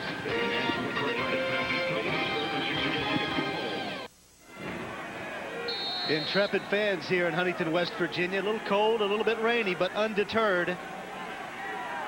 They watch on. 1st and 10 from the 29 now. Snyder from the shotgun. Got some heat. Gets it away. It is dropped. Caught for a moment, but dropped by Terry LaVille. Snyder's pass falls incomplete. Snyder does a pretty good job hanging in there, throwing it under duress. Gets that pressure. LaVille not able to hang on. 10 yards to go. 2nd and 10 now for the Bowling Green Falcons. Total yardage. It is worse on the scoreboard than it is there, Sonny. Marshall with a 112-yard advantage. But a big advantage on the scoreboard. Snyder now with the split backs. Weathersby and Lige alongside. That's Weathersby. And he is cornered quickly by Paul Totten and Larry McLeod. The ball carrier, Leon Weathersby. Teams like to run that draw from the shotgun, where the quarterback hands it forward. They hope that'll slow that rush down just a bit. They bring up. I've been most impressed with this youngster, Ricky Snyder. I really have. Bowling Green's freshman quarterback. What a job he's done here this afternoon. He's going to be a good one. Ricky Snyder, 6'2", 210 pounds. Originally came here to play linebacker, but he's big enough to play linebacker. Certainly showing some intestinal fortitude here this afternoon. LaVille in motion, 3rd and 10 from the 30 now. Snyder to throw it over the middle. He's got LaVille, but so too does McLeod. Ball pops out. They're going to blow it down. Stay on the turf, cannot cause a fumble. So it will be 4th down, and we'd like to thank Schlotsky's Deli, home of the original Baked Fresh Daily Sandwich. Schlotsky's Deli of Huntington.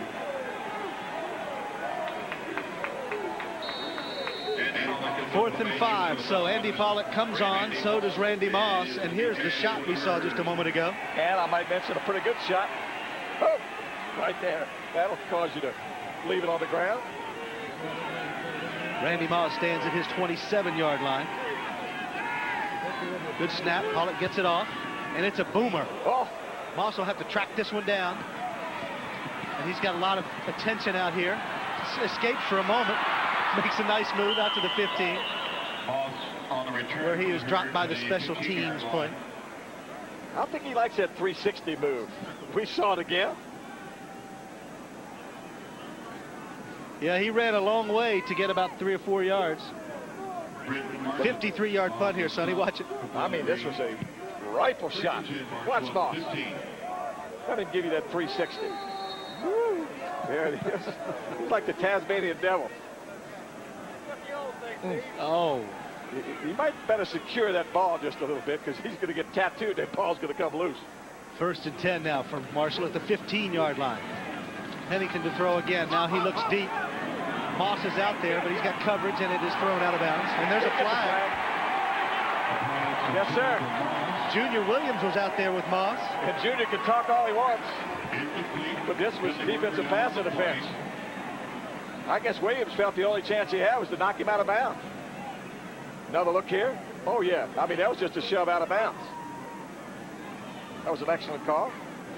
Of course, it was made right in front of Coach Pruitt. Pass interference. Yes, Defense. That's a 15-yard penalty from the previous spot and a 1st down. Yes, sir. I saw it all the way, he said. That was the call. But, you know, you man-to-man, you got Moss. Why not shove him out of bounds? That's a whole lot better than giving him 6. That's exactly right. Chad Pennington in the rain and enjoying the evening. 19 for 25, almost 300 yards. And 3 touchdowns. What a night. 1st and 10 now from the 30-yard line. Marshall with 3 wideouts. Low Turner's got it inside now. Turner still on his feet. Marshall with a rare run. He gets about 9 yards. Late hit. Couple of flags come in. That'll cost Bowling Green 15. I think that's a frustration hit right now. They kind of get to hand it to them. It's late in the season. They want the buses to warm up. And one of those big offensive linemen, he just said, I'll take it out on one of these little fellas. After the play, there was a personal foul by the defense. That's a 15-yard penalty and a 1st down. Confidence is such a problem for Gary Blackney's Falcons. Last week against Kent, the very same thing happened, Sonny. Bowling Green was in the game late, and they just self-destructed. Well, you know, this late in the game, you're down 28 zip. So if I'm a big guy, I'm going to hit a little guy. Oh, look at this outfit. Keeps his hands free. 1st and 10 now from the 46. Pennington drops. He's looking deep to Colclaw, who's got double coverage out there. And this Bowling Green team certainly has been a mystery, Sonny. They played a very difficult schedule. They beat Miami, we talked about, lost to Ohio State and to Kansas State. But Coach Blackney thinks the game that turned the season was that loss to Western Michigan by 13. You take about 10 plays out of their season, and all of a sudden, you can turn that one-loss record around. And you know as well as anybody, when your team gets that feeling that they just can't get it done, it just steamrolls on you. We had that feeling for about 5 years. 2nd and 10. I know very well. I'll give yourself some credit, Sonny. 2nd and 10. Pennington to drop now. Now he steps up. Going to stay down. Yes, sir. He's learned how to hook slide. Ball was loose, but it was down. Chad Pennington, the ball carrier. Pennington nowhere to go with the football. He just pulled it down.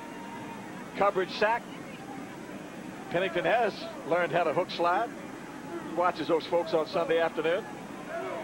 Watch this. Oh, yeah. He thinks it's supposed to be hands-off, but he slides. But you see the O'Neill brothers coming at you. You tend to get down. Yeah, get down in a hurry. Sets up 3rd and 5. From the 41-yard line of Bowling Green. Trips to the top of the screen there. Pennington now. Looking across the middle. Got a He's got man. Moss. Who Oh, it's on the ground. dropped it. Is it a fumble? That's a fumble. And indeed it is. Still on the ground, and it looks like the orange jerseys swarm on it. Yes, sir. That's Bowling Green's ball. That was a fumble. He had caught the ball and just coughed it up. I believe Chioke Bradley fell on it, but let's watch it. Chioke. Take a peek here. Got the ball, got possession. Ball pops out of there. Now it's Ali and free. Credit Kevin O'Neill on the stop, and he forced the fumble. And Bowling Green gets a little break and maybe some semblance of momentum here. Well, sometime a big turnover will ignite you. Rain still falling. Most of these folks don't know it's raining. 1st and 10 from the 38-yard line for the Falcons. Ricky Snyder hoping to get some going. Gives to the second man through. About 4 or 5 on the carry. Wayne Lewis on the stop. Bowling Green very, very rich in football tradition. They're not going to show up and just go through the motion.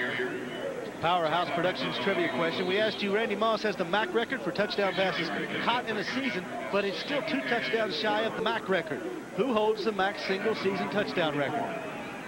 Brian Pruitt from Central Michigan, 22 touchdowns in '94 as the Chippewas won the MAC championship. So Moss is 1 back now. 2nd and 4 now. That's Weathersby with it. And he is stacked up with the line of scrimmage. Maybe a game of a couple. Going to be a little bit short of a first down. I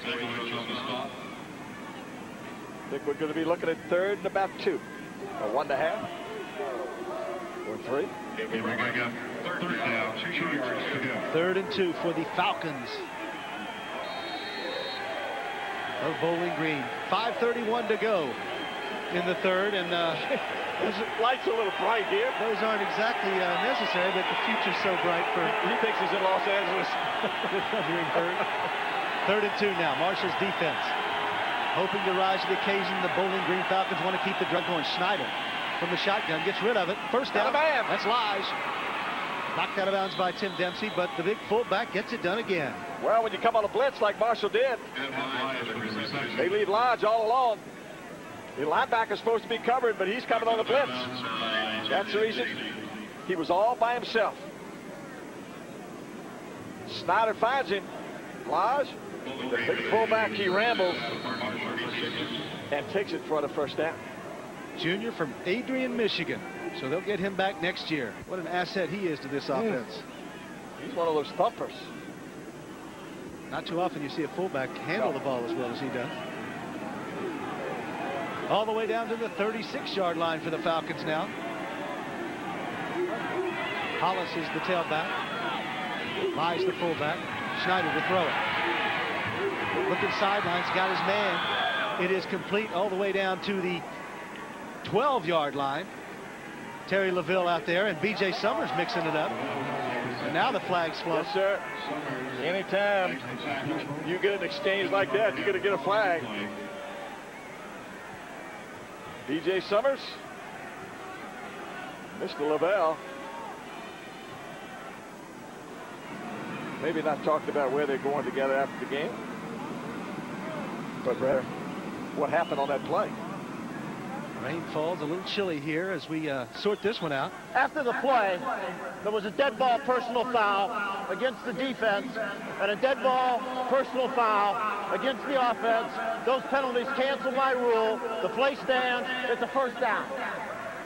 Bill Needle was right in the mix of the fray. Bill, you're the referee down there. What happened? Coaches talk about self-control all of the time, guys. B.J. Summers was simply mad at himself for having the pass completed against him. He turned and threw an elbow in anger and disgust at himself. Terry LaVelle just happened to be standing there. If you control yourself, maybe you don't get called with a penalty. 1st and 10. Thank you, Bill, from the 12-yard line now.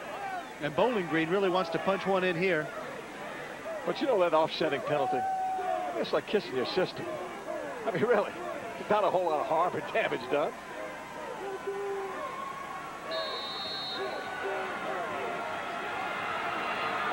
Penalties on the day, pretty even. Matter of fact, very even. Just as that offsetting penalty was. 1st and 10 now. Schneider now to throw it. He's got Dwayne Lewis all over him. There was a hold.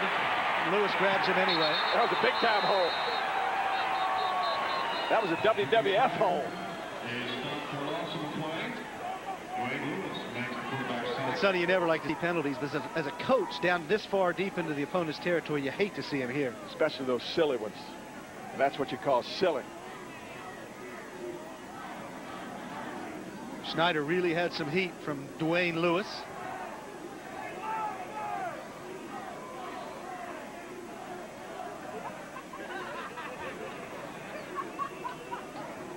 Holding, offense. That's a 10-yard penalty from the spot of the foul. We'll repeat, 1st down. We'll get another look. Don't think there's any question about the hole. That's a hammerlock. Mark Kautzman here was the perpetrator. Yes. In the NFL, they call out your number. We don't do that in college. But Dwayne Lewis was running down. So Bowling Green now, backpedaling. Has to get all the way down to the 2-yard line for a 1st down. Schneider now to throw it again. He's got more pressure, but he's got some room to run it if he so desires. To the end zone, he looks, it's intercepted. Picked off there by Tim Dempsey. And some more flags rained down. That was what took place after the pick. Tim Dempsey being in the right place at the right time. Terry Lavelle looked like he was involved.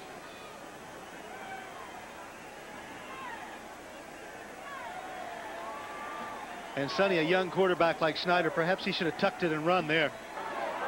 Following the play, there was a dead ball, unsportsmanlike conduct on the white team.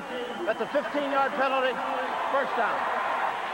The only thing that happened when he was flush with the pocket, that youngster looking for 6 in the end zone thought he had a man open. The rain continues to pelt Marshall Stadium as the Thundering Herd takes back over now. Marshall with the interception and the ball when we come back. Back at Marshall Stadium. Here's why Terry Lavelle was a little bit upset, Sonny. He thought he was bumped off the ball here. Let's watch it. Schneider delivers it with a little touch. Yes, sir. Well, he did get hit.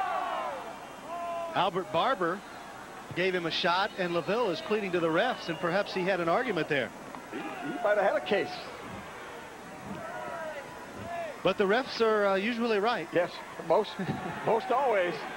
Or they usually are the last say anyway. 1st and 10 for the Thundering Herd from the 21-yard line now. Swing pass out to Coleclaw. Gets just a couple of yards. Another flag flies. Bowling Green, I believe, jump. And let's check in with Mark Martin downstairs. Mark. Well, guys, as we know, Marshall had such great success at 1AA, and of course they're referring to these last 2 games of the season as the playoffs. So you've got the quarterfinals, and next week's game would be the semifinals, and then perhaps they take on Toledo, and that would put them into the bowl game. But you think back, and it was the quarterfinals a year ago in the 1AA playoffs when they shut out Furman 54-0. That's the last time, in fact, that Marshall's defense pitched a shutout. So this prevent unit tonight playing Inspire football, trying to get that first scoreless game of this 1997 season. Thank you, Mark. And if you do refer to this as a quarterfinal game, Marshall was 8-0 in the quarterfinal games in its 1AA playoff history. So the Herd is accustomed to playing a lot of games. 1st and 5 after the 5-yard penalty now. 4 wideouts for the Thundering Herd. Pennington to throw it now. Got all kinds of time, and he throws it nowhere. Picked off over there on the bench. But that's where you want to throw it when you got folks covered. Jeremy Duchot was not the intended receiver. No. But, Sonny, if we would permit ourselves to look ahead to next week, if this game goes true to form, it would be Marshall and Ohio for the MAC East Division Championship, and this place will be absolutely nuts. It'll be rocking. It's already sold out. They'll be selling standing room only here, I think, about Monday. you know it's going to be special. And it is our MAC game of the week next week, Ohio versus Marshall. Mid-American Conference Showdown. 2nd and 5 now. Pennington with the give inside. That's Chapman. Inside, outside, a penalty flag down. And now more flags come in, and now we're just, it's beginning to be a little bit ridiculous. That's going to be a clip across the way. Chop block, clip, whatever you want to call it. That's going to cost Marshall a big one. See a Bowling Green player down.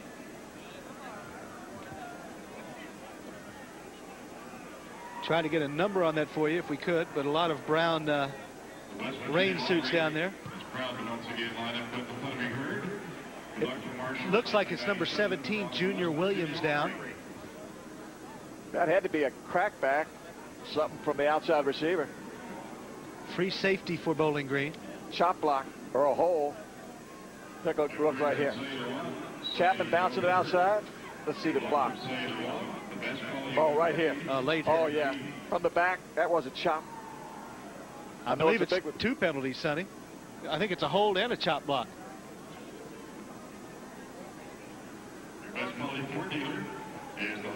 Dobbs eventually on the stop. Here it is again. No question about that. It'll be a big one. We would just hope that Williams has the breath knocked out of him. The shot came to the stomach area, so he's getting up. Hopefully that's all that was wrong. And able to walk off on his own power. There were 2 fouls on the play, holding on the offense, and an illegal block below the waist on the offense. We'll enforce the illegal block below the waist. It's a half the distance penalty, and repeat 2nd down. There's not too much else you could do wrong in one play.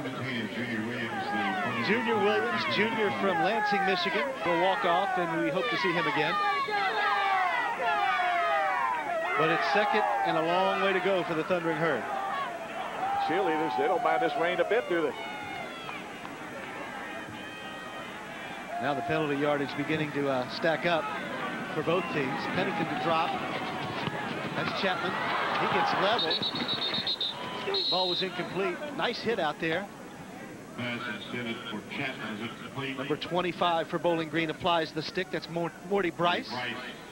I think the officials are saying that Chapman did not have control of the ball. Juggling the ball when it pops out. Of course, he got a pretty good shot. Good shot for Morty Bryce, and we have been updated. Williams just had his wind knocked out of him, so he'll be back. 3rd down, 17 to go for Marshall. Chad Pennington in a driving rain now. 3:41 to go in the 3rd. Swing pass inside to Moss. He steps outside. And they are all over it. Tackle made by Dobbs outside. I think they've got that slip screen figured out. It went for a touchdown last week against Central Michigan, but if you study film and you watch 88, you know it's going to happen. Bowling Green has defended that very nicely here this afternoon. So Hansen comes in to punt it away for Marshall. Back deep to receive is Terry LaVille for the Falcons. Hansen averaging 41 yards a kick today.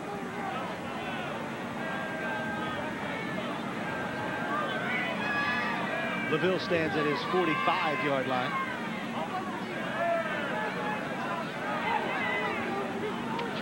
Snap is a good one. Hansen gets off a nice kick. Yes. Chases LaVille all the way back to his 34-yard line. Gets it back up inside. Makes a nice little return. And Doug Hodges puts a stick on him. 50 yards on the punt. Hotel accommodations for the MAC football game of the week provided by the Travel Lodge of Huntington, located just 1 mile from the Best Western Gateway Inn and Conference Center and just 15 minutes from Marshall University Stadium. The Travel Lodge is the official host hotel for the MAC media at the MAC football championships. The 120-room hotel features a lounge and a continental breakfast. Give them a call at 304-736-3451, the Travel Lodge in Huntington. 1st and 10 now for the Falcons from the 48-yard line. Have yet to score this afternoon. Snyder with the give to the 2nd man through. That is Hollis. Cracks it up inside. Larry McLeod on the stop. Good pickup, about 7 yards on the carry. Bowling Green runs a little delayed draw. And we get a look from behind. You can see Hollis, a little shake and bake. Pops up in there for pretty good yardage. Boy, you love those 2nd and 2s. Hollis, just a 5'7", 205-pound junior from Lansing, Michigan. But he packs a little wallop in that frame. Got that low center of gravity. Gain of 8 yards on first down. Snyder this time is going to throw with no play action. Zeglowitz is on it, but the pass is complete to Lige. And that's going to be enough for a first down. The chains move for the Falcons. Just a freshman is number 1 from Amherst, Ohio. From the end zone, you can see Lige out of the backfield. They fake to the tailback. Get the fullback out of bounds. Pick up another first down. From the 39-yard line. Snyder operating from the shotgun. 3 wide out. He wants to throw it. Across the middle. It is incomplete. That ball a little bit too tall. Matt Bunzy, the intended receiver. Bunzy didn't have a prayer there. You have to like his effort this evening, though, Sonny. I think he's come in and stood tall in the face of an overwhelming defense and odds, and shows that he's got some promise. Most impressive here this evening. Ricky Snyder, just a freshman. He's going to be a good one. 2nd and 10 now for the Falcons. Snyder's numbers very respectable on the day. The 2 interceptions obviously have hurt him. But this is the best pass defense in the conference, and the give is inside. That's Weathersby. Breaks a tackle. McLeod tracks him down. And after that little delayed draw, the Falcons will be looking at about 3rd and 2.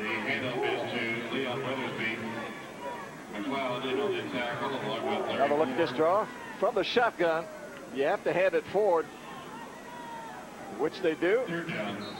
Larry McLeod had to make the stop. 14 tackles on the day for the senior from Huntington, West Virginia. He's got 112 for the season, and when you look at linebackers in the Mid-American Conference, you got to look at number 28. 3rd and 3, big 3rd down for the Falcons. From the I formation. Timeout. He didn't like it, so the freshman, he wants to go talk about it. Timeout. Bowling Green. That's our first time out of the half. Ricky Snyder goes over to discuss it with the coordinators and Gary Blackney. They really want to get something going here if they are to have a chance tonight. Join a winning team, the MAC Corporate Sponsorship Team Partnership. The Mid-American Conference offers many opportunities for your business to get involved in college athletics, from signage to television and radio packages and special events. Mid-American Conference has a plan for you. For sponsorship information, contact Paul Vigilante at 419-249-7177. Your company and the MAC, a winning team.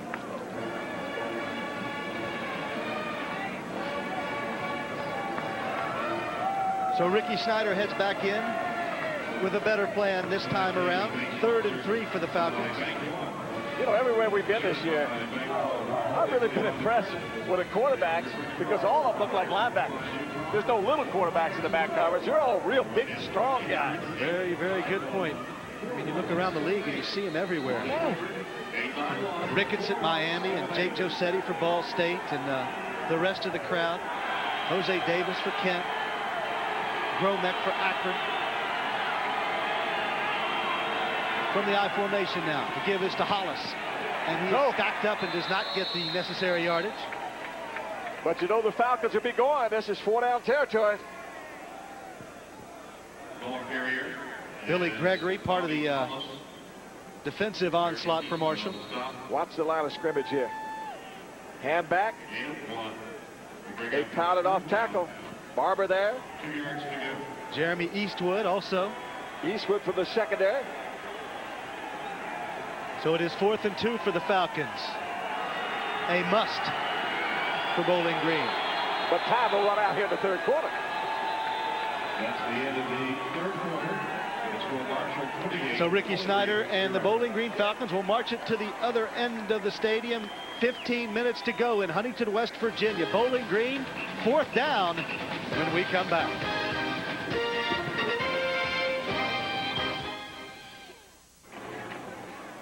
Fourth down for the Bowling Green Falcons at the 31-yard line, trying to get some offense going and to put some points on the board. We've got 1 quarter to go in Huntington, West Virginia. Ricky Snyder sets him down. Lies is the fullback. Hollis, the tailback. Blitz. And here comes the blitz, and Snyder got it away, but the pressure applied by Larry McLeod. McLeod a little bit slow to get up. The big middle linebacker came on the blitz, Sonny, and disrupted the play, but he's a little shaken up. Well, he's the guy that forced the quarterback to throw it early. Wanting to throw it before he was ready. And having to throw it. My guess, Sonny, is that's his hand that was hurt earlier this year. He didn't look like it happened to anything else. He and just it looked pulled like maybe he stung it just a bit. Rogers Beckett on the coverage.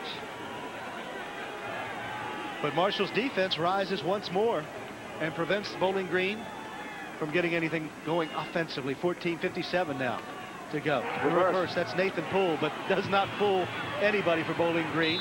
Everybody out there, Joe O'Neill, J.P. Mershon's out there.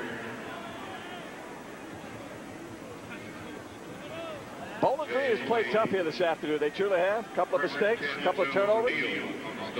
But they have battled all afternoon long. And you talk about a team with a winning tradition, 10 MAC championships, and those kinds of teams just don't give up, Sonny. There's too much pride at stake. You're exactly right, Keith. When you're playing for pride, boy, you will put it on the line big time. 2nd and 10 for Marshall. At the 13 as the loss of 3 for Poole. Pennington a lot of times sits in the pocket, looked for Low Turner, but it was too low for Low. Low. Thrown back behind him. I can promise you one thing. The fur will fly here next Saturday where they're playing for all the marbles. What a game we will see next week as Ohio comes to town. Coach Bob Pruitt, Sonny Randall, Jim Grobe, all on the same staff here a few years ago. And, Coach, that'll be a little emotional for you, I would imagine. Sure will. I know I'm going to be torn big time. And we'll have it for you on the Mid-American Conference Game of the Week. 3rd and 13 for the Herd. Trips to the low side. Pennington looking for Poole. Overthrown. Good coverage by the Bowling Green secondary. And Marshall will be forced to punt it away. 3 and out. A look at the jerseys out there tells you that the rain is still falling, and steadily. So Chris Hansen back in the game for the Herd. Back deep to receive his kick is LaVille. He stands at his 30-yard line.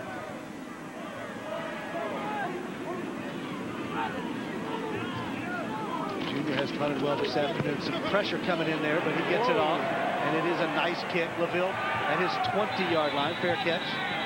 And Chris Hansen continues to get it away in the face of a lot of pressure.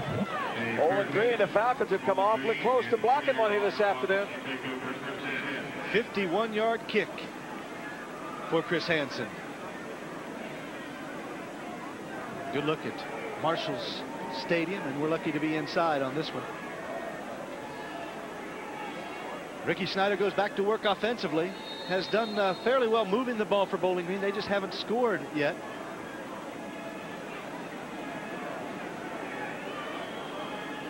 First and 10 now from the 20-yard line.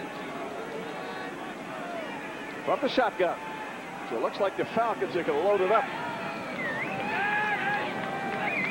Snyder will drop and try to throw. Zeglowicz with some heat. He gets it off inside. To Bunsey, who's still on his feet, finally wrapped up by Eastwood. Come on, throw the flag! Yes, ma'am. She's a little bit excited here this afternoon. Snyder just hangs tough until he finds Matt Bunsey. Buys a little time. Gets it outside. Bounce it inside. First and 10, Matt Bunsey. And the Falcons pick up a first down. First and 10 from the 33-yard line as Snyder will stay in the shotgun.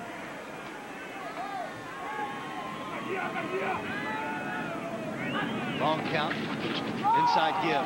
That's Weathersby, who doesn't get much. Bowling Green has been shut out twice this year. The Ohio Bobcats did the trick in Athens, 24-zip, and they went to Kansas State in Manhattan. And the Wildcats 58-0 over Bowling Green. You don't want to go play the Wildcats too many times. How about this heat? They got some heat down there on the sidelines, don't they? Something out of Star Wars. Big John Wade sitting closest to the heel. 2nd and 9 now for Bowling Green. Robbie Hollis alongside Snyder. 12:49 to go. Marshall leads it by 4 touchdowns, 28-zip. Pressure inside. It is tipped and almost intercepted by Paul Tobiesi, who got his hand on it. Big number 85. Big guy. Tobiesi. What do you think he'd have done with a football if he'd have kept down with it? Ball tipped. Get those big paws up in the air. McLeod got it. That would have been a heck of a play there. Now we know why he's on defense instead of playing that offensive tight end position. 6'7" tall, so he can knock down a few. When he grows up, he's going to be a man. I thought he was already grown up. 3rd and 9 now. Snyder down, drops to throw. Over the middle, looking deep.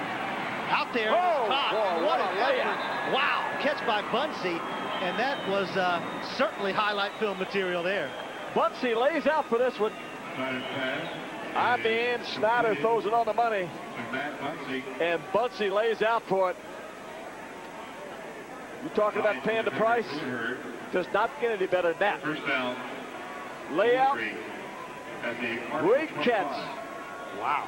And the Falcons deep in the territory. This young man has got to make the highlight reel. Perfectly thrown, and this guy is a true freshman from Lakewood, Ohio, so all you Bowling Green opponents over the next 4 years can look forward to seeing that. You'll see plenty of it. 1st and 10 all the way down to the 25-yard line. Snyder again to throw, looking deep, end zone. Intended for Holcomb, but it was incomplete. And I think Holcomb had a chance. Ball might have been thrown just a tad behind it. They see a change of quarterbacks here when Marshall gets the ball back. Mark Zaban warming up. Here's another look. That would have been a tough catch. Good coverage by Hines and Grace, but I like the way Schneider's getting the ball out there, Sonny. I was getting it out there, and Holcomb almost comes up with a big catch. Big Tony Holcomb, 6'4", 260 pounds, from Akron, Ohio. You like your tight ends that big? 2nd and 10 from the 25, and the total yardage race is heating up if the scoreboard race is not. Snyder back, and everybody's coming from Marshall. Over the middle, tipped by Tobiesi. But falls incomplete. I don't know whether that was his hands or his helmet. He's 6'7", as we mentioned, so he can get in the way. He's got the big hands, got the big head, and a big helmet. Let's see what it hits. No. Maurice Hines was coming on the corner blitz, and it forced Snyder to hustle it up. You know one thing, it's tough to throw it around him. Lovell is out wide for Bowling Green. Joined by Jeremy Duchot. 3rd and 10 from the 25. Snyder now looking to throw it. And Lewis was out there trying to get after him. Nearly broken up by Hines, but ball was well thrown. Duchot just couldn't hang on. I really believe this could have been a catch and a touchdown. Looked like the young man had a chance. Speaking of young men, that's a little mark. the guy's going to hang around. Watch it again here, son. I think this is on the money. Oh, yes, sir. Hit him right in the belly between the 8 and the 1. Hines obstructed his view a little bit. Yes, he did. Distracted him. looking for the exits is Duchel after that one. But 4th and 10 now from the 25. You try to hide when you let one hit you in the stomach. Hollis is alongside Snyder. And he's back to throw it across the middle. Got his man. It is Loville, but he is taken down immediately there by the Marshall defense. And the Thundering Herd turns back another effort by Bowling Green. So with 11:52 left to go in Huntington, West Virginia, Bowling Green moving the ball, just can't punch it in the end zone. Marshall has it when we come back. Davis to enter the game against Marshall, and the rest, well, 2,000 yards, 25 touchdown passes. Let's go back upstairs. B.J. Summers, honorary Kent Letterman. He got Jose Davis in the ballgame. Thank you, Bill, and certainly everybody in Kent would thank Mr. Summers for that. Mark Zaban, the new quarterback in for the Thundering Herd. Pennington leaves for the afternoon. This is Low Turner, keeping it on the ground for a couple of yards. And you know, Keith, I've always talked and shared with you about how football, college football, is a game of emotion. Let me tell you about this one. In the third, Missouri leads Nebraska 31-28. Wow. Oh, my. Upsetting the apple cart out there. Chad Pennington's numbers for the days. Outstanding night for him, 21 for 32 with those 3 touchdowns. And he gives way to the senior, Mark Zaban. Zaban had an 80-yard touchdown pass to Moss last week. He actually only threw it about 10, and Moss did the rest. But Zaban's got a strong arm. Swings it outside to Mr. Moss. He's going to let him do it again.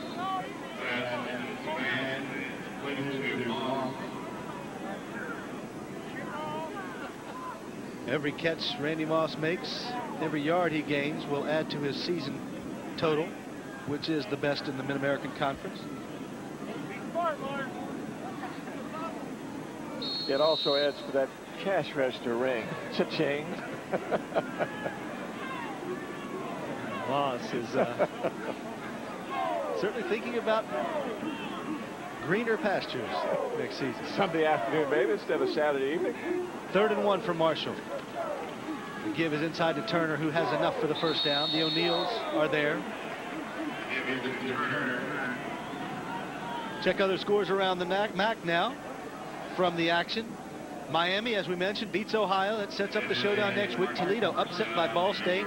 Sonny, the Central Western Michigan. You talk about a rivalry. The Bronco outside the field house in Kalamazoo, painted with CMU paint. And they had to have ROTC personnel guard that thing later this week. It's like the Hatfields and the McCoys when they get together. And Eastern Michigan over Northern Illinois. The Huskies put up a big effort last week, could not duplicate it. Zaban rolls and has his big tight end Larry Smith. Wow. Woo. He lowers the boom there. The recipient of that hit was Sean Rice, the defensive back. You know, those big tight ends, they like to deliver those licks and be the ones to put the blow on the defensive back. Little boot action. Zaban getting it outside. And the big fella, Larry Smith. Whoa! Hello. Now they like the emergence of the big tight end Larry Smith, 6'4", sophomore from Oxon Hill, Maryland. First down yardage out to the 45-yard line. 4 wideouts from Marshall. The give is inside. Big hole for Low Turner. Low kicks it down into high gear down to the 38-yard line. And right now, Marshall pounded it pretty good up front. Big hole. Another look. Low Turner inside. They run that little pick a hole. Another look. When he picks a hole, he picks a big one. And Low Turner all the way down to about the 37. 1st and 10 now for the Herd. Moss and Coleclaw are wide to the near side. Pennington's want to go to throw it, and Moss is headed to the end zone. So it's Coleclaw. Coleclaw, actually, and flag is down. Mark Zaban to Lavorne Coleclaw, but we have some material on the field. That was a defensive pass interference, I believe. LB Coleclaw running that post route. I could see that Zaban had 6 written all over him. Well, they pose such matchup problems, both of them right about 6'5", Moss and Coleclaw. Coleclaw not quite as fast. Sometimes you get those 8s mixed up. No, they're going to call this offensive interference. So there was a push off. pass interference, offense. That's a 15-yard penalty. We'll repeat first down. Folks said Huntington didn't like the call. LV Coleclaw didn't either, but regardless, Marshall now marches backwards, 1st and 25. We'll let you make the call. He may have just backed up into the defender. I don't know. I'm not really sure what happened here. Slows down for the ball.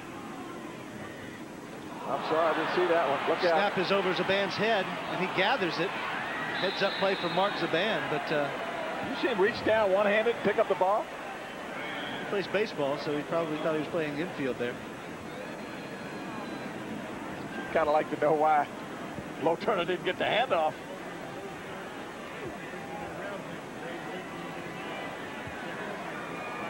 Marshall now continuing to move the wrong way. 2nd down and 38 yards to go. Folks in the stands still enjoying themselves, but a whole lot of people in the kitchen already.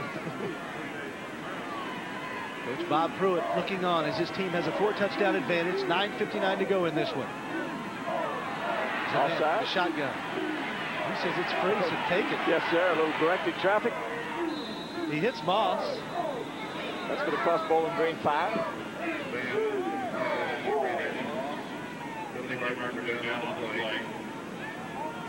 Mark Saban playing like a veteran. He's been there. He's done it.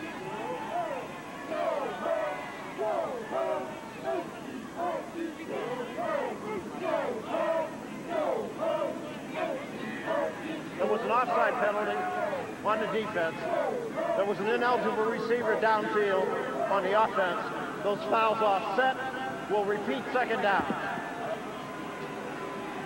That's fair enough.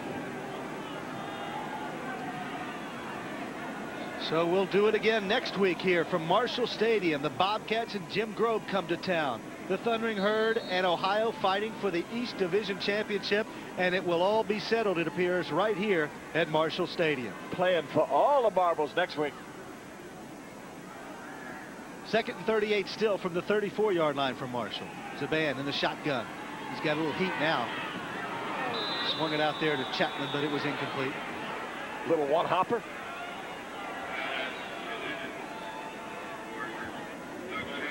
And you know this place will be rocking next week when the Ohio University Bobcats roll into town. It's Jimmy Grove and his staff. What a job they've done. Coach Bob Pruitt and his staff. What a job they've done. Athens just about an hour and 45 minutes from here, so there'll be 3,000 or 4,000 green and white fans from Ohio making the trip. And if you want tickets, you better know somebody. 3rd and 38 for Mark Zaban. Got plenty of time to look for somebody. Now he's looking inside to Coleclaw, who has it, steps up, but he'll be well short of the 1st down. Zaban had to throw it in the next zip code to get a 1st down. So Marshall will punt it away to the Falcons, and the defense for Bowling Green stands tall again.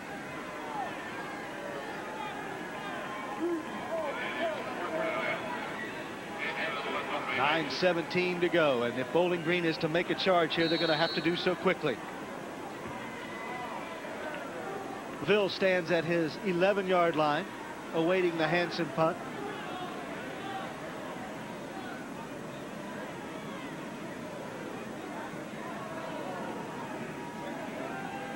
A lot of pointing going on. Jeremy Eastwood there with the instructions. Now they want a timeout. They just want a time to run off the clock, that's all. Timeout. Marshall. You read Coach Pruitt's lips. He said, come on, let's go. Number 13, Florida, over Vanderbilt, 20. I think he should. Yeah, a couple other things he wanted to say. I think he's telling Jeremy Eastwood to get the punt off. But we'll do that when we come back to Marshall Stadium. Bowling Green with the ball. You're watching MAC football. Welcome back to Marshall Stadium. Chris Hansen on to punt, and back deep to receive for the Bowling Green Falcons is Terry LaVille. And the Falcons see the time ticking away, Sonny. They need to get something going. With a freshman quarterback, no less. Hansen gets it off. That was a skyrocket. LaVille signals for the fair catch and has it at the 20-yard line.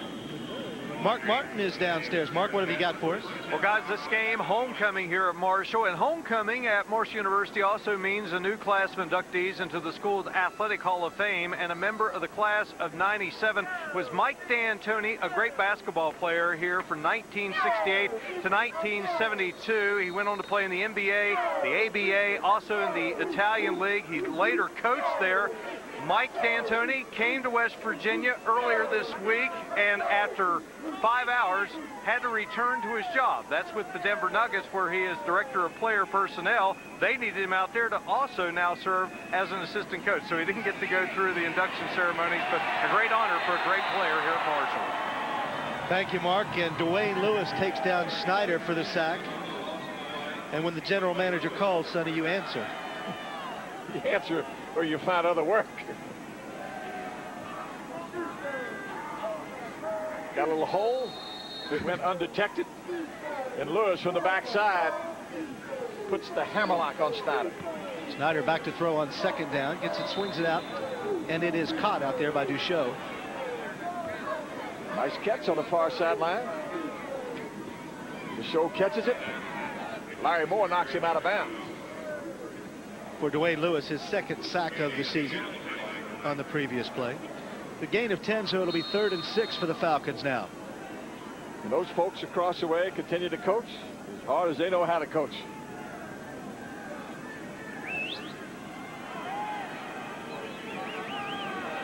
The Falcons trying to get something going. 8:09 to go, and time is not an ally here. Snyder from the shotgun.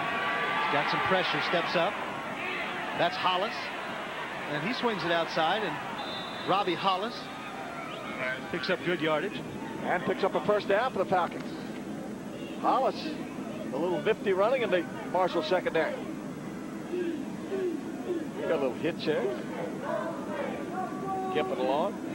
He didn't look like when he was running with the football. Sonny, we mentioned the Ohio-Marshall matchup next week. If things stay the same and Marshall wins here against Bowling Green, the Herd will be looking for its first championship in the MAC of any kind, and Ohio hasn't won a championship since 1968. Certainly that would be just for the East Division, but been a long time for those teams. Snyder again back to pass on first down. Floats one out there over the head of Duchot, his intended receiver.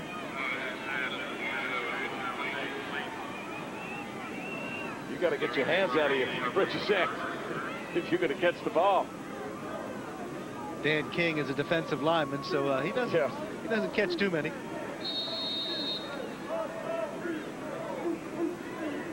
Second down and 10 to go now for Snyder and the Falcons.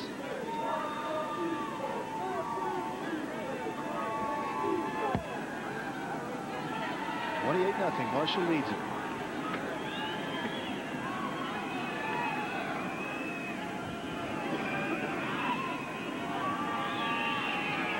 Here comes the defensive front, and the ball is tipped and nearly intercepted by Maurice Hines. Pick up the late flag. And it was real late.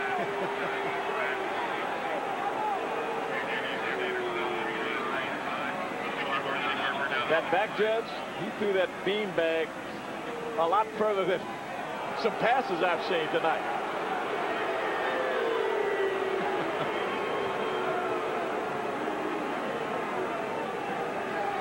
Pass interference, defense.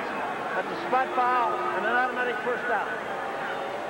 The back judge, he must have whistled that beanbag about 40 yards that time. Scott Buchanan is the back judge. He came from deep in Marshall territory. He came from McDonald's to throw that flag.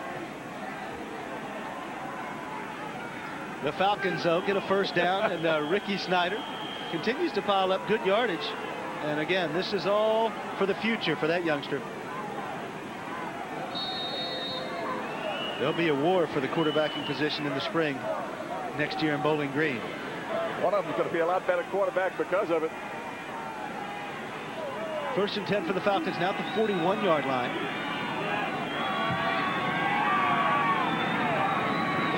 Snyder wants to throw it again. That's all he can do at this point.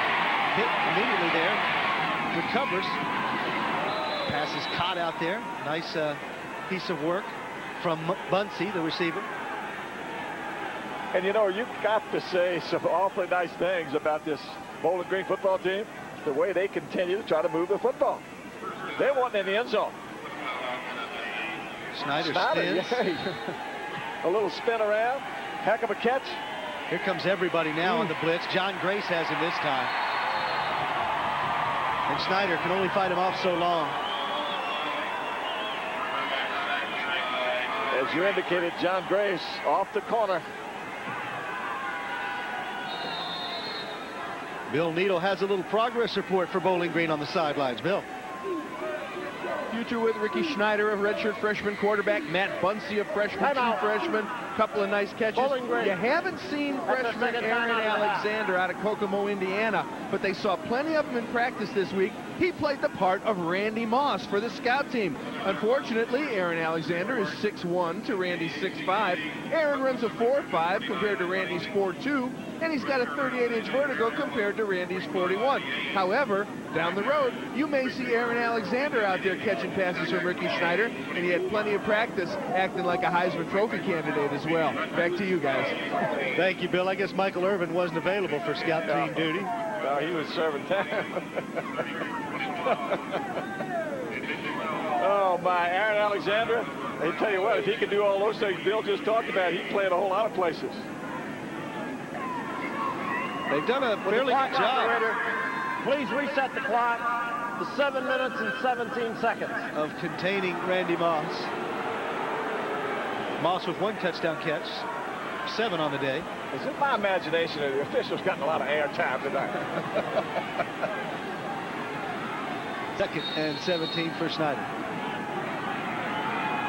Some confusion in the backfield.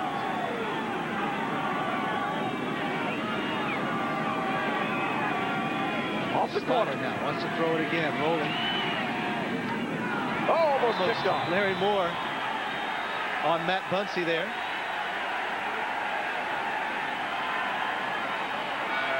Bunsey didn't know where Larry Moore came from. That's a heck of a play. I think Bunsey thought he had it. From the gun. Schneider trying to sprint away from all the action. Throwing it on the run. Ball slapped away. Nice play by Larry Moore. Just a little bit behind Bunsey. Look at that hard hat. He's blinking his eye. He needs some glasses. Necessary on this kind of a night. 3rd and 17 for the Falcons now. And rolling again is Schneider. Got his man out there momentarily. It was LaVille who dropped it. LaVille running before he caught the ball. Took his eye off of it just for a split second. And the Falcons will have to punt it away. Give credit to Marshall's defense. Stands resolute once again. You know, Bowling Green wanting so badly to get in the end zone, and the Marshall defense wanting so badly to pitch a shutout. For the Falcons, this is their final game of 1997. Marshall hopes they've got 3 more. Andy Pollock on to punt it. B.J. Summers stands at the 15-yard line. Oh, nice punt. High kick, and Summers will let it drop. And it rolls into the end zone where Marshall will take it back over from the 20. The punt in the end zone for touchback. It will be 50-yard punt for Pollock, and Marshall looks as if it will move to 8-2 on the season should they hold up the 4-touchdown advantage. Next week, we mentioned the Ohio Bobcats. The Marshall's losses fall to West Virginia in the opener. They also fell in Oxford to Miami. But they've scored a lot of points on the rest of the competition along the way to get it to 8-2.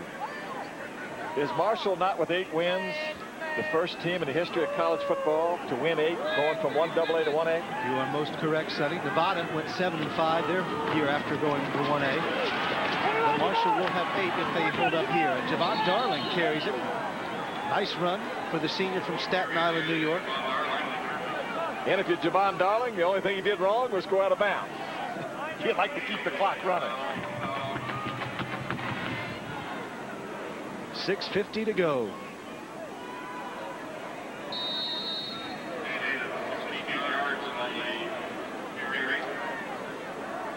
The Miami Redhawks We mentioned them beating Ohio in Athens earlier this week. They have to look back on that loss to Bowling Green, Sonny, as one that ruined their season.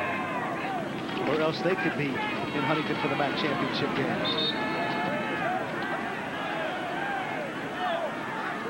Marshall content to keep it on the ground. Darling again with the carry up the middle. Good look at Joe O'Neill. And his brother Kevin have been very active, as they always are. Joe is coming back. Unfortunately for Kevin, this is it for his career at Bowling Green. Bowling Green wishes he was coming back. Second leading tackler in the history of the program. Darling has it again, but so does the defense for Bowling Green. Stop there made by the big guy, Gardner Howard. Howard says you're not going anywhere. Javon Darling and Mr. Howard get together. There's Darling. There's the big fella, Gardner Howard. 6'3", 290. We talked about Kevin O'Neill. Was a Butkus Award candidate as the best linebacker in the country. One of 58 so named. And the pro scouts are looking at him. 3rd and 6 for Mark Zaban in the herd. Swing pass out here. That's Wicks. Oh, he gets level, but still on his feet. What a play by Mark Wicks. I mean, he took a shot. He absolutely got rocked and stayed on his feet somehow. That was a heck of a stick there.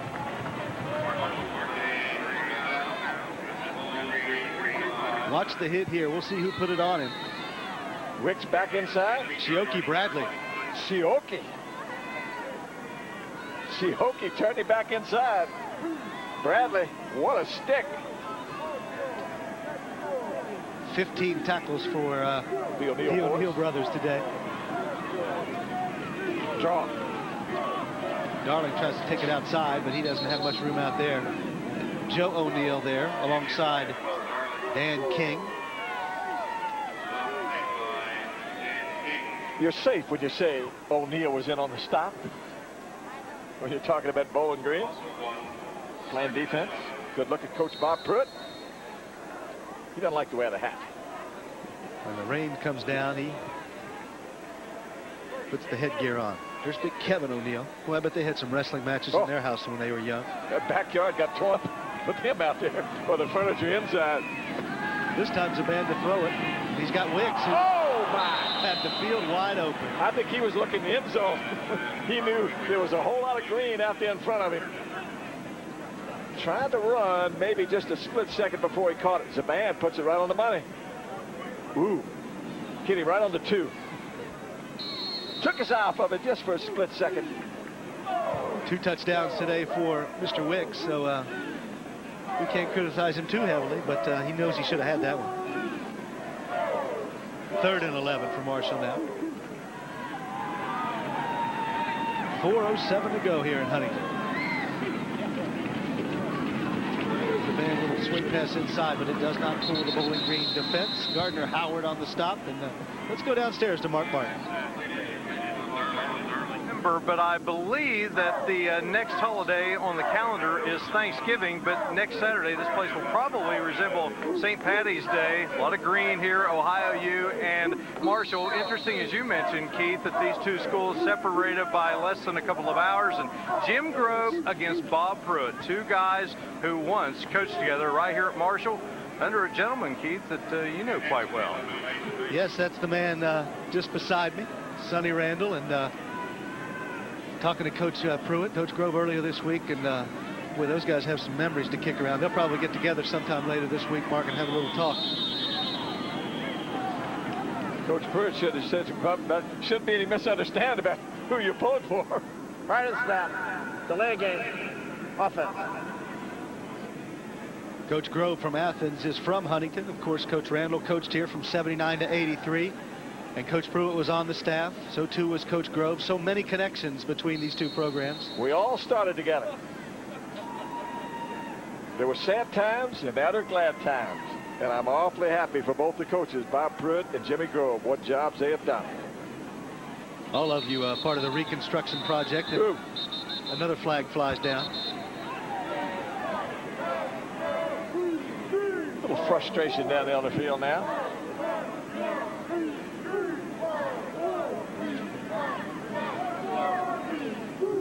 Prior to the snap, there was a false start on the offense. That's a 5-yard penalty. It's still 4th down. So they'll keep marching backwards, and Hansen eventually will kick this thing away. Terry LaVille is back to receive it. I think most of this homecoming crowd has moved on to other activities for the evening. Not a picture-perfect day in Huntington, but for the Marshall fans, they enjoy the win, and a nice high kick from Hansen. LaVille will call for a fair catch and catch it at the 23-yard line, where the Falcons will take over with 3:07 to go. Marshall Thundering Herd leads at 28-0 over Bowling Green, hoping to hang on here in Huntington.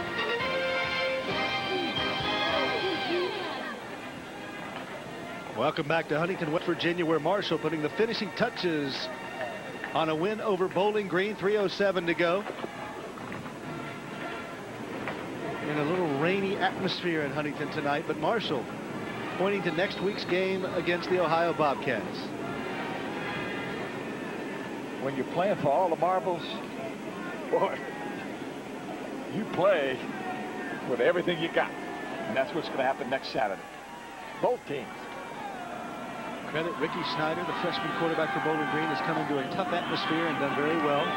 They haven't gotten into the end zone or on the scoreboard, but he has showed a lot of poise out there. Our Gatorade player of the game today is Marshall wide receiver Mark Wicks. You see his numbers: 4 catches, 106 yards, 2 touchdowns. Congratulations to the senior, Mark Wicks, our Gatorade player of the game. Pass broken up by Darricott. And Sonny, as we look back on this Mid-American Conference season, it's been kind of interesting, and the MAC, I think, has gained a lot of respect. Earlier in the year, you had Toledo, Marshall, Miami, and Ohio all bunched up there, getting votes in the top 25 poll, and really showing the country that this is some pretty good football. MAC teams have knocked off some heavyweights this year. You talked about respect. They've gotten it from all over the country. I remember one of the great early weeks of the season when Marshall beats Army, Ohio beats Maryland, and of course Miami beats Virginia Tech, and all of a sudden people started to pay attention to the MAC. 3rd and 3 for Ricky Snyder. Wants to throw it. Now he's got some pressure. Gets hit as he throws. Intended out there for Duchot, but it was just overthrown. But Bowling Green, they've come and they've battled and clawed and scratched, and they've made it interesting here this afternoon. But now the Falcons forced to punt it away.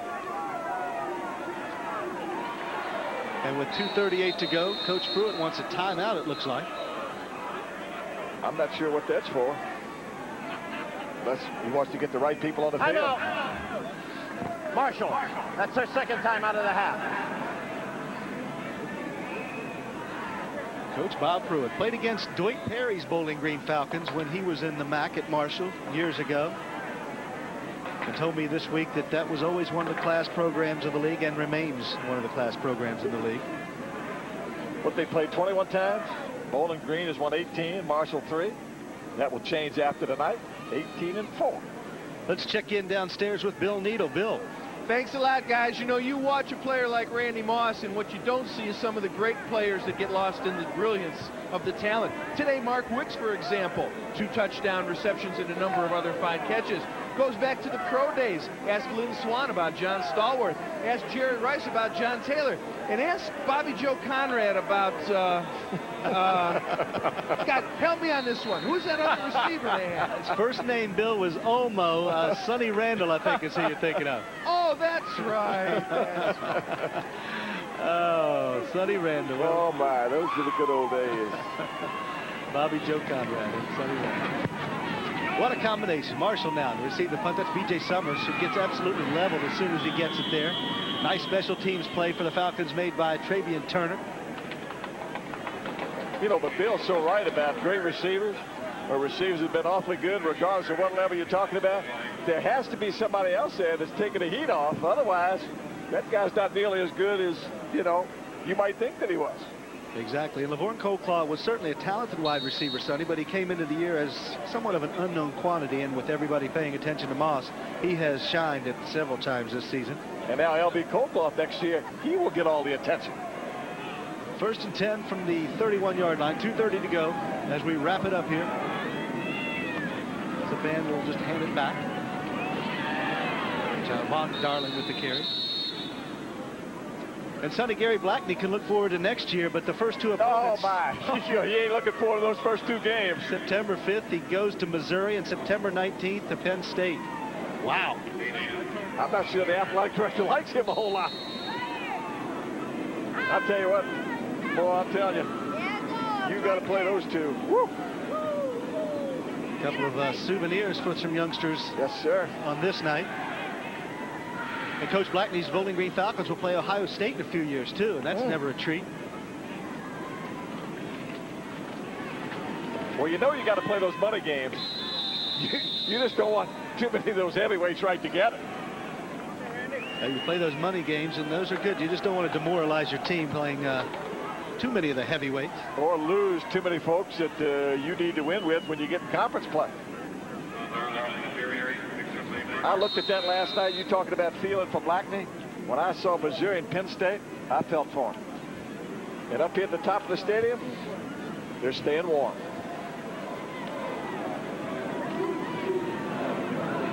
First and 10 for Marshall. Now they can effectively run the clock out and put the finishing touches on a shutout win over the Bowling Green Falcons. Darling gets it again. So the herd gets done what they need to. Sets us up for next week, and we've talked about it. We can't overhype it because it is going to be a war here. The game will be all the hype we need. Tiny bubbles floating throughout the stadium. I've seen some big bubbles here tonight, too. For the Wicked Witch of the West to come out of that thing. Under a minute to go now.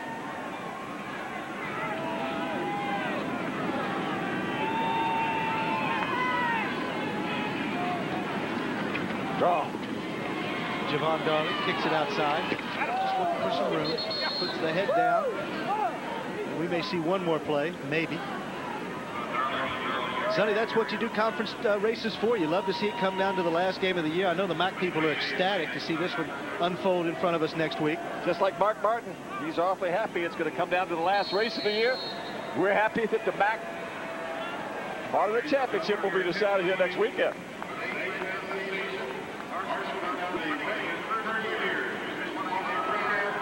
So Bob Pruitt and Gary Blackney will meet each other at midfield as Marshall goes to 8-2 on the season with a 28-0 win over Bowling Green. We'll be back to wrap things up right here on the MAC Game of the Week.